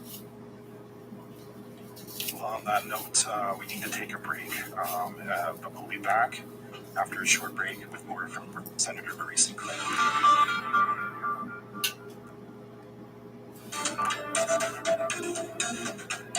Welcome back. Here now is part 2 of my sit-down interview with Senator Murray Sinclair. Okay, Senator Sinclair, before the break, you briefly mentioned the TRC, which is probably something you're going to be most remembered for. And your first approach to be a commissioner, you turned it down. Why was that? Well, I had done an intervening inquiry, and that was into the deaths of 12 babies at the Health Science Center, and it took an emotional toll on me to listen to evidence about how babies died, particularly when I concluded that 9 out of the 14, or a number of them, didn't have to die, that if they had been handled properly, they would have been alive. But when the first set of commissioners couldn't get along and stepped down, then I was called again. And by that time, in addition to that, I was aware of the reaction of the survivors and the real disappointment they felt and their sense of victimization again. And I thought, well, I'd always told students when I lectured in law schools that our obligation is this: if you can, you must. So I took up my own challenge. I could, so I did. And you, of course, were there for several years. What got you through that? Because I know it must have been difficult at times. It was, again, emotionally very demanding. process, but I was better prepared for it because of the experience of the HAI and the baby death inquiry.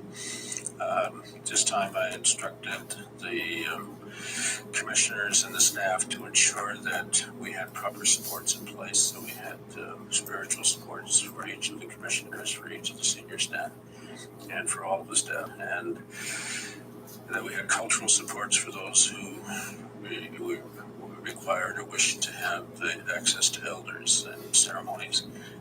All of the survivors who were doing that at the end of every day invited us to join them. And so we sat in a healing circle with them at the end of each day. And they insisted that we had to, at the end of each day, and we also had to participate in those kinds of recovery processes because they could see the burden that it was having on us. You know, we listened to them. We showed them our respect, our concern, and we believed them, and they, in turn, took care of us. So that was important. Of course, at the end of it, there were more recommendations. They were called calls to action, of course. And the first 5 concerned child welfare. How deliberate was it to put those at the front? Actually, the first 25 or so calls to action are really aimed at the immediate problem. So the changes necessitated by what's going on in the child welfare system were front and center, as were the changes required to address the health issues of Indigenous people, the incarceration rates of Indigenous people, and the substandard housing, substandard living conditions that Indigenous people are facing. They're all at the front end because what we said is it's hard for you to talk about the big questions of life when it's those little questions of survival that you really have to struggle with every day. And sometimes they take up incredible amounts of energy and prevent you from getting to those really big questions. So we said these things have to be addressed so that people will be able to look at the larger questions down the road, and that is, you know, things like how do we change the relationship with government? It's hard to talk about that question when you're fighting a social system where your grandchild is being taken away that very morning, and you're spending the next 3 or 4 years fighting to get your grandchild back, and that's what's important to you at that time. And so we said that needs to be fixed first. Bill C-92, the reform of child welfare, appears to be the result of call to action number 4. But what's the biggest problem you see so far with that bill? Well, there's lots of problems with the bill. It's not anywhere near what we had written about. It's necessitated by the experience that Indigenous people are having with the child welfare system. It doesn't address adequately the question of provincial jurisdiction. It doesn't deal quite well with the question of funding or Indigenous agencies. The Human Rights Tribunal decisions are still not being implemented, and I'm not going to come any close to being implemented by this particular bill. So it has a lot of weaknesses, but the one thing that it does have that people must not lose sight of is that it clearly recognizes jurisdictional rights of Indigenous communities, Indigenous people, to making all of the child welfare decisions for themselves. And so if Indigenous communities find themselves in a position where without government support, without government involvement, they can exercise their right to deal with child welfare issues in their communities or for their members. There's a huge effort on right now to get it passed. This week alone, it's in the House and Senate committees being studied and pre-studied. I guess what's your gut feeling? Is this one going to be one that actually gets royal assent? Well, I don't know the answer to that. Some days I wonder if we're going to get anything done in this Senate at this time. But the bill actually hasn't reached the Senate yet. We did a pre-study of it through the Aboriginal Peoples Committee, and the pre-study identified a number of weaknesses in the bill, and the minister's team in the House has indicated that they will look at the report from the Aboriginal Peoples Committee to identify those areas that they feel they might be able to address. I know that 2 areas that were identified as being very some major concerns for the committee were the area of funding and the question of provincial jurisdiction. And so whether the federal government is prepared to put amendments in place before it gets to the Senate so that we don't have to amend it in the Senate and then send it back and get into that back and forth action remains to be seen. But the reality is that the Senate has a role to play here, and so if we don't like it, we can amend it and send it back, and then they have to decide whether they accept it. And if they don't want to accept it, then they send it back, and so we keep doing that. And of course, theoretically, we could. Of course, we're running out of time to do that. Yeah, but you know, I keep telling people we have until the middle of October, so let's not be so shy about that. No, nobody wants to stay here over the summertime, but if it's important enough, then we'll do what we need to do. The same is true for the Indigenous Languages Bill. It has the similar kinds of weaknesses. Of course, you do a lot more than work just as the senator. You led a review of the Thunder Bay Police Services Board, calling for its complete overhaul. Why did you agree to do that review? It was a moment of foolishness, I think. I always say that partly facetiously because I thought I would have the time to do it.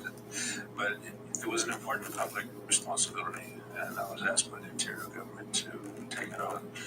And I, having had some experience working with people from Thunder Bay, both Indigenous and non-Indigenous, I knew that the question of policing in that area was a really serious issue. And I had good staff to work with me on it. And so when we undertook the review, we identified throughout the process the major issues that we felt needed to be taken care of. And when I issued my report last year, I was pleased to see that they acted very quickly on immediately suspended the board and put in place the new commissioner. So I think they've started the process of change that's really important. Finally, you became a senator just a few years ago. You talked about you wish you could get more done, but is there something that you feel you have gotten accomplished in that short time? I do have this sense that my mere presence changes the way people think and talk about things. Certainly the way they talk about things, I think has changed. And I'm not one to shy away from opportunities to remind them when they say and do things that ignore the rights of Indigenous people or ignore the fact that this is going to have a negative impact upon the Indigenous community, or to tell them that we need to do more than what we're now doing when it comes to the vulnerable Indigenous community, which has been put in that position by past government legislation, including former acts of the Senate. And so I said the Senate has a role to play in reconciliation as well, and they need to accept that. And so, having said that, now I'm giving some direction, I think, to helping them understand how to make that happen. Well, I wish we could talk more. It's been fascinating to talk to you. Senator Sinclair, thank you for speaking to me. Well, thank you very much, Doug. We'll have more after another.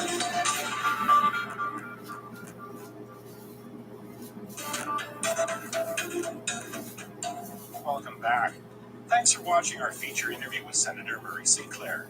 We're taking a week off, but we'll be back in 2 weeks to hear our political panel of MPs debate the issues of the day. I'm Paul Lamarat. Have a great evening.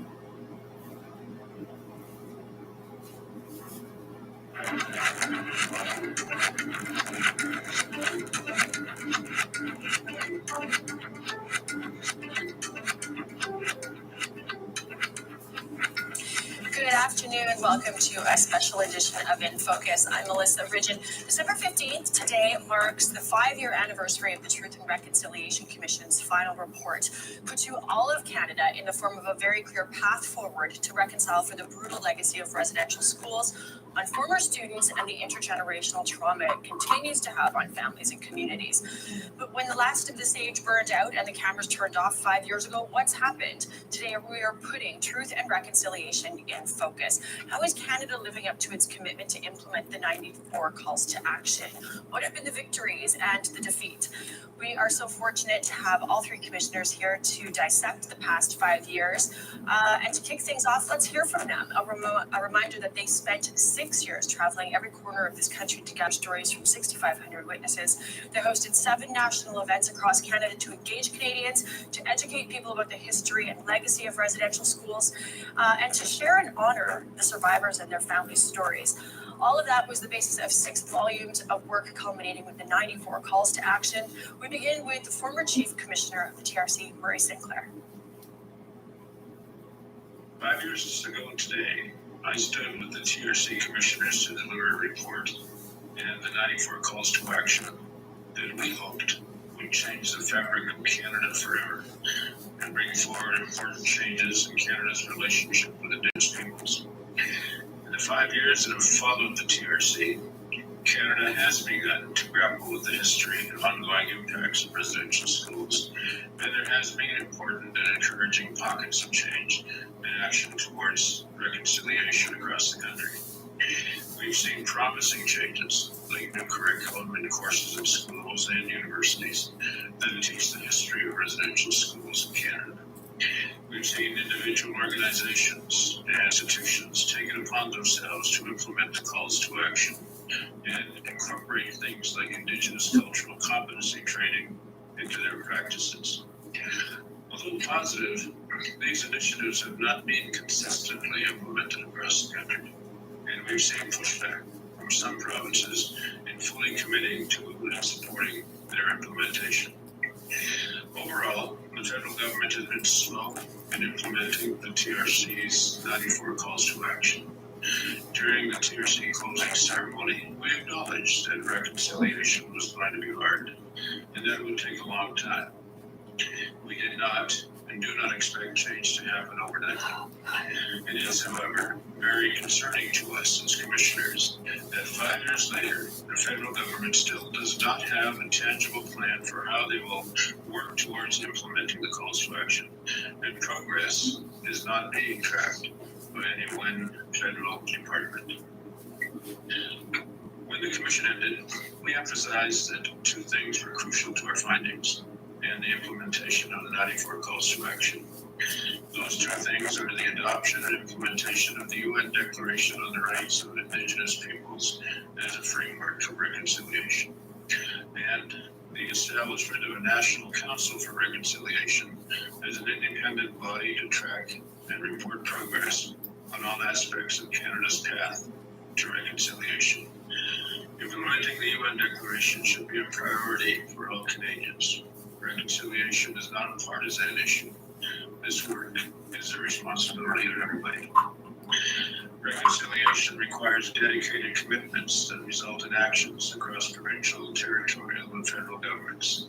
It requires cooperation and collaboration between political parties. It is more than just consultations with Indigenous peoples and organizations. It is true partnership that creates change across all sectors.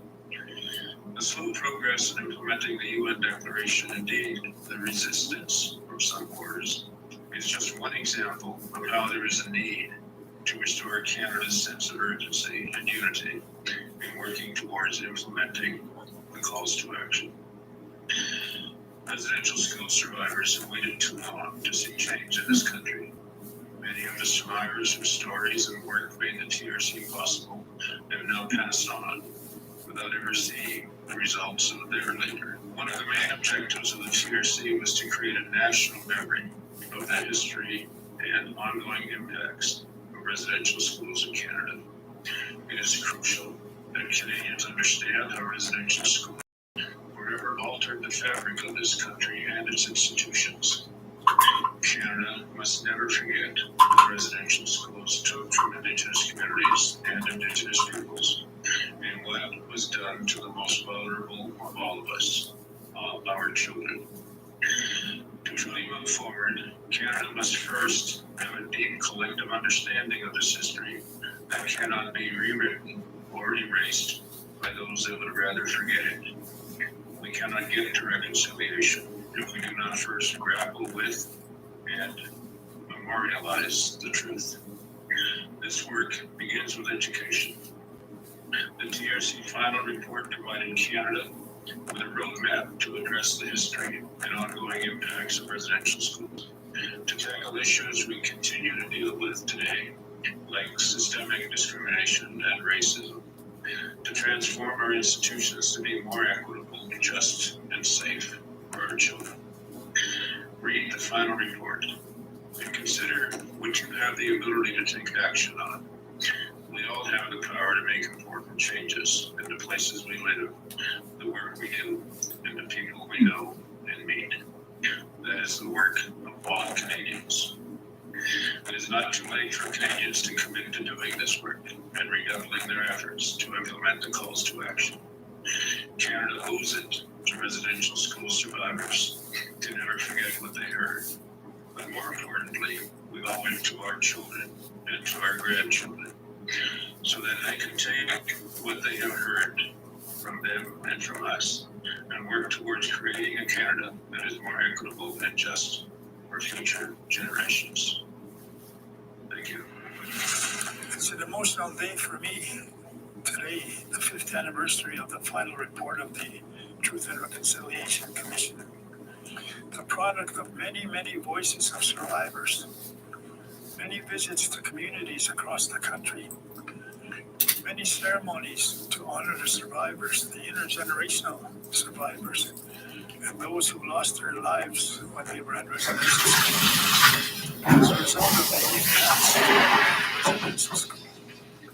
I'm not only a commissioner, I was also a member of the Truth and Reconciliation Commission Survivors Advisory Committee. I'm struck by the fact that there is much more work to do, but also feel a deep sense of accomplishment and pride in all the work that has been done. I'd like to speak a bit more about the UN Declaration.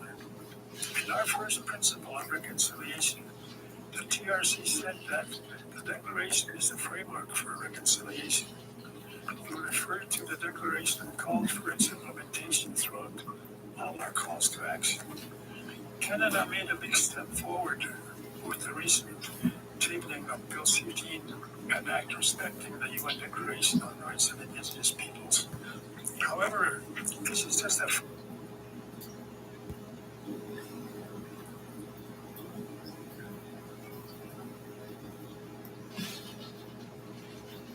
I think that now.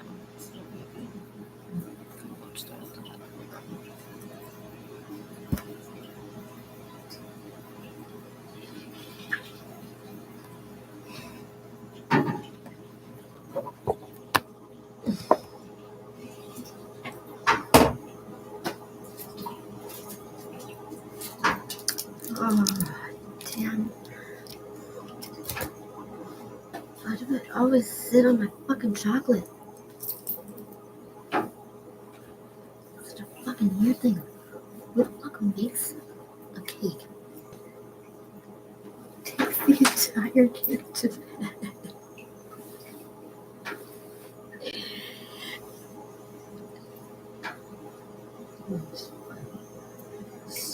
That's my cake.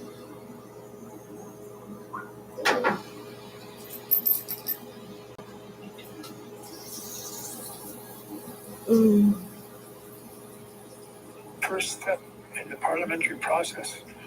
It's crucial that the bill comes to a vote and is adopted before this session of Parliament ends next year, and that does not leave us much time. I've devoted a large part of my life to advancing the UN Declaration, including decades at the UN and elsewhere. The UN Declaration represents a historic achievement for the global community. The way the states and indigenous peoples were able to find common ground serves as an example for reconciliation in action. The UN Declaration recognizes that the right to self must no longer be denied to indigenous peoples. It affirms our treaties and calls on states to uphold their obligations. It protects our inherent right to make our own decisions about our lands, territories, and resources. It recognizes indigenous peoples as members of the human family. The UN Declaration is built on a premise of mutual respect and partnership. This is what we need to achieve reconciliation. That's why it's so disappointing to hear provinces say that the UN Declaration implementation legislation is moving ahead too fast. To those provinces, I say you are stepping squarely in the way of reconciliation. It's your efforts to deny the rights of indigenous peoples that creates barriers to certainty and shared prosperity. When we can all agree that we want to live in a country that respects human rights, equality and non-discrimination, justice and democracy, good faith and good governance, when all governments hold themselves to this standard, that's when we will see truth, reconciliation, justice and healing. Not only for ourselves, but also for Mother Earth. I know that as we look forward to the next 5 years, we will see more efforts towards answering our calls to action. We must keep this at the forefront of our agendas. Speaking as a former residential school student, it is critical that we do not lose momentum now.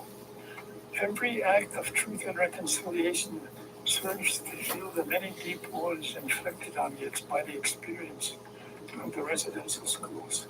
At the same time, every act of dishonesty or dishonor throws salt on those wounds.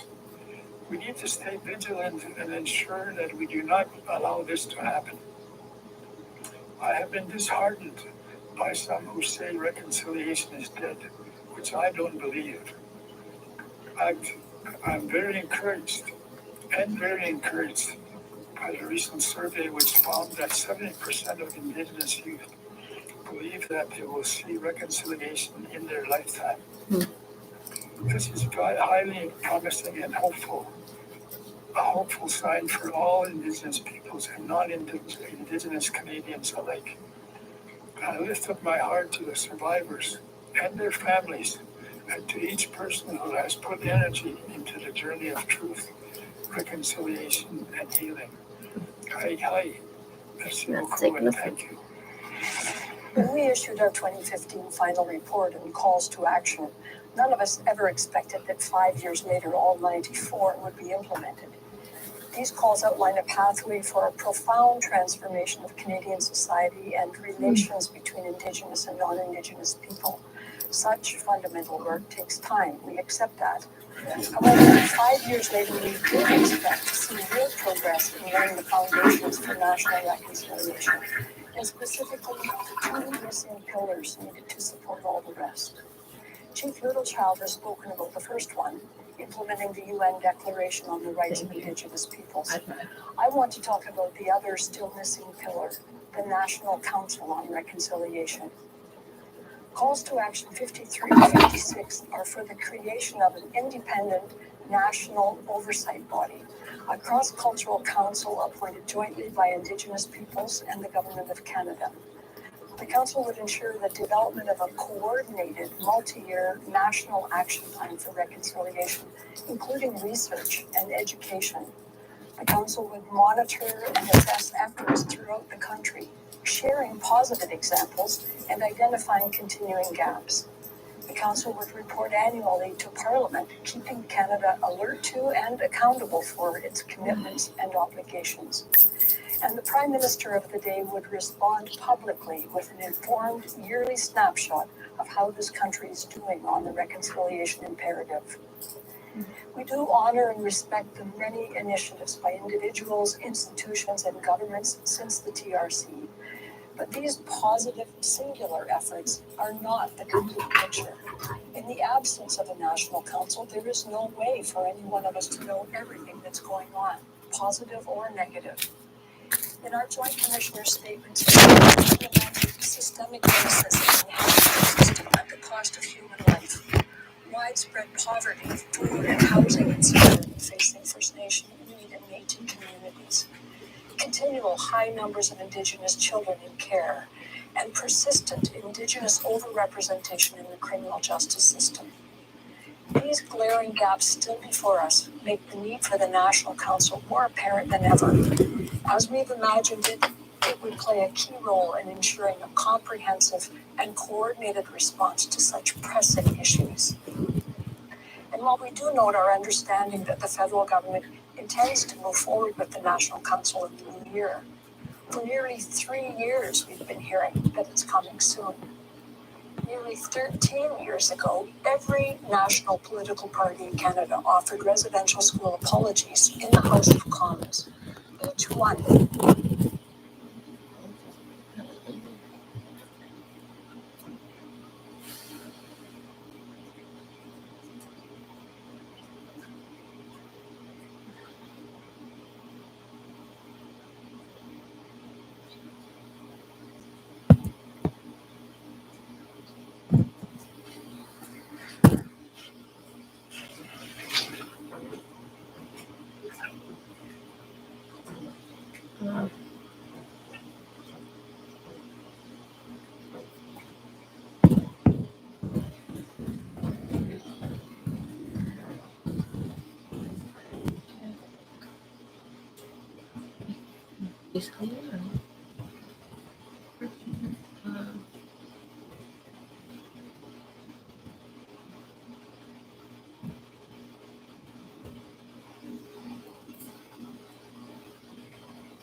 Although new France had been enjoying a period of relative peace since the signature of the Peace of Montreal in 1701 and the Treaty of Utrecht in 1713, the prospect of renewed hostilities led the authorities to build forts to defend the huge territory.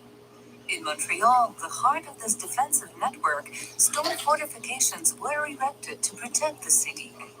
Carpenters, blacksmiths, sawyers, locksmiths, carters, day laborers, and soldiers all joined in this work. Not to mention stonecutters and masonry contractors, such as Dominique Janson d'Ilapalme. Well now, I'll work a bit more and call it a day. At this rate, my men and me will soon be done with our undertaking. What a task, my friend. Been slugging away more than 20 years already. Since 1717, actually. Little after Gaspard Chose-Gros de Léry, the king's chief engineer in Nouvelle-France, set foot on the territory. He was sent here to design fortification worthy of the name. The stock and build to fend off Iroquois' raid was of no more use. Chose-Gros observes as much. The bastion is little more than a flimsy perimeter of stakes, many of which are rotten. The inhabitants have cleared several openings, and none of the doors are in any condition to be barred. The English could easily take this city in its present state. Clear as day. That's the treat looming over Montreal at this juncture. It's all well and good to be in peacetime, but you've got to reckon on the great numbers of English settled down south. If the English take a notion to attack Montreal, they will likely sail across Lac Champlain and up the Richelieu. They will have rapids to run, portage to bear, and a river to become with. Not the kind of voyage we want to drag big cannons along. So we don't have to fear a siege as such. but we better be good and ready to fend off hundreds of soldiers armed with rifles. That's why we are erecting a great stone wall right around the city, more than 2 stories high. There are lots of loopholes along the parapets, and the way the bastions are set afford our soldiers plenty of firepower. Beside the postern reserved for soldiers, there are 8 large doors, not so many bordering the countryside, just one on each side to link the city to the outskirts. There's the Récollet door, the Saint Laurent door, the Quebec door. But there's more down by the river's edge, a gigantic construction project that provides work for everyone. Thought it makes us rumble something fierce. Like when the kings ordered the citizens to pitch in with labors and hop taxes to cover expenses to boot. Even the suspicions have no choice but to kick it. There's the beating of the retreat and the evening bell. I have just enough time to mortar these last joints before the soldiers bar the city doors for the night.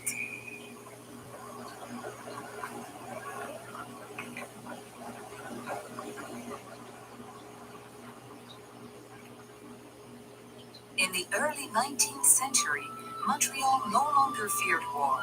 By then, the fortifications had become an impediment to economic development. It was time to demolish them. A promising future awaited with access to the river. It was also a golden age for construction. New streets, new buildings, and new houses were built, such as the one stonemason Joseph Fourier was building on newly cleared Saint-Augustin Street, which is present-day McGill Street. It'll be a good house. Solid. The owner will get a good rent for the apartments. There's no lack of work anyways. There are construction sites all over town now. They've decided to demolish the fortifications. In any event, they were never used. We saw when the English hove to off Montreal, armed to the teeth. Right off, we knew the wall wouldn't withstand a single cannon volley. Not much better than a garden wall, an officer had advised Montcalm. Governor Vaudreuil had known as much too. He preferred to surrender without firing a shot, rather than get shot at. He wanted to prevent the city from being plundered and its citizens killed, like in Quebec the year before. The surrender of Montreal on September 8th, 1760, signaled the definitive end of Nouvelle-France. Walls offered no more sense of security when the Americans took aim at them 15 years later. In the end, the walls didn't do much good, and they were falling into ruin. Might as well level them. That's what was finally decided a few years back. 3 commissioners were tasked with overseeing the works. That's why we call any sort of cleanup the commissioner's plan. Since then, we've been knocking them down, landscaping the space cleared, and the downtown area. We've laid out new streets, like the one along the river. Commissaire Street is what it's called, after those commissioners. We're lengthening other streets, like Notre Dame, towards the townships that are growing too. We're building a new market on the site of the old Vaudreuil Chateau with the Nelson column. And Champ-Mars, the city's first public park. Then, we use the retrieved stones to reinforce and build. Buildings, warehouses, houses, you name it. Yep, there have been lots of changes since. Others to come too, like chance of gas. Especially with those steamboats we see more and more often on the river. There's still plenty of honest work for the next few years. But for the time being, I'll just finish this here house.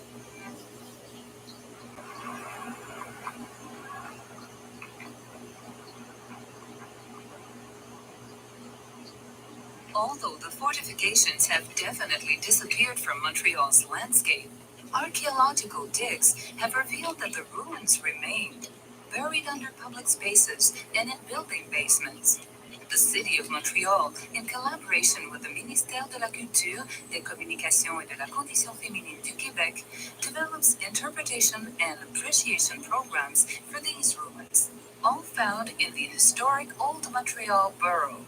Etienne Dufour keeps busy setting their markers. It's fascinating to see all that's hidden beneath our feet and distinct to our history. At least here, we'll see what there is to see. These granite slabs I'm setting, light or dark gray, will show what archaeologists have found here. having identified the foundations of the old stone fortifications that once surrounded the city. It also helps preserve them, as the vestiges are still there, right underneath. Ground markings like that can be found elsewhere in Old Montreal. There are a few on Gosford and Notre Dame streets, and on Bon Secours, just north of Notre Dame. There are also a few set along De la Commune Street, between Saint-Hubert and Berry Streets. That's where the Quebec Bastion stood at the time. And near Jacques-Cartier Square, which marks the right periphery of the government door through which visiting dignitaries entered Montreal. There are also a few on Place Royale. That's where the market door afforded direct access to the city's public square. It was a busy door on Friday, seeing as how, back then, it was the on McGill Street, near St. Paul and Notre Dame streets, they've added some quite interesting interpretation aids. France had been enjoying a period of relative peace since the signature of the Peace of Montreal in 1701 and the Treaty of Utrecht in 1713. The prospect of renewed hostilities led the authorities to build forts to defend the huge territory. In Montreal, the heart of this defensive network, stone fortifications were erected to protect the city. Carpenters, blacksmiths, sawyers, locksmiths, carters, day laborers, and soldiers all joined in this work. Not to mention stonecutters and masonry contractors, such as Dominique Janson de la Palme. Well, now, I'll work a bit more and call it a day. At this rate, my men and me will soon be done with our undertaking. What a task, my friend. Been slugging away more than 20 years already. Since 1717, actually. Little after Gaspard Chose-Gros de Léry, the king's chief engineer in Nouvelle-France, set foot on the territory. He was sent here to design fortification worthy of the name. The stock it built to fend off Iroquois' raid was of no more use. Chose-Gros observes as much. The bastion is little more than a flimsy perimeter of stakes, many of which are rotten. The inhabitants have cleared several openings, and none of the doors are in any condition to be barred. The English could easily take this city in its present state. Clear as day. That's the treat looming over Montreal at this juncture. It's all well and good to be in peacetime, but you've got to reckon on the great numbers of English settled down south. If the English take an ocean to attack Montreal, they will likely sail across Lac Champlain and up the Richelieu. They will have rapids to run, portage to bear, and a river to become with. Not the kind of voyage one to drag big cannons along. So, we don't have to fear a siege as such. But we better be good and ready to fend off hundreds of soldiers armed with rifles. That's why we are erecting a great stone wall right around the city. More than 2 stories high. There are lots of loopholes along the parapets, and the way the bastions are set afford our soldiers plenty of firepower. Beside the postern reserved for soldiers, there are 8 large doors, not so many bordering the countryside, just one on each side to link the city to the outskirts. There's the Récollet door, the Saint Laurent door, the Quebec door. But there's more down by the river's edge. A gigantic construction project that provides work for everyone. Thought it makes other grumble something fierce. Like when the kings ordered the citizen to pitch in with labors and up, taxes to cover, expenses to boot. Even the suspicions had no choice but to kick it. Ah, there's the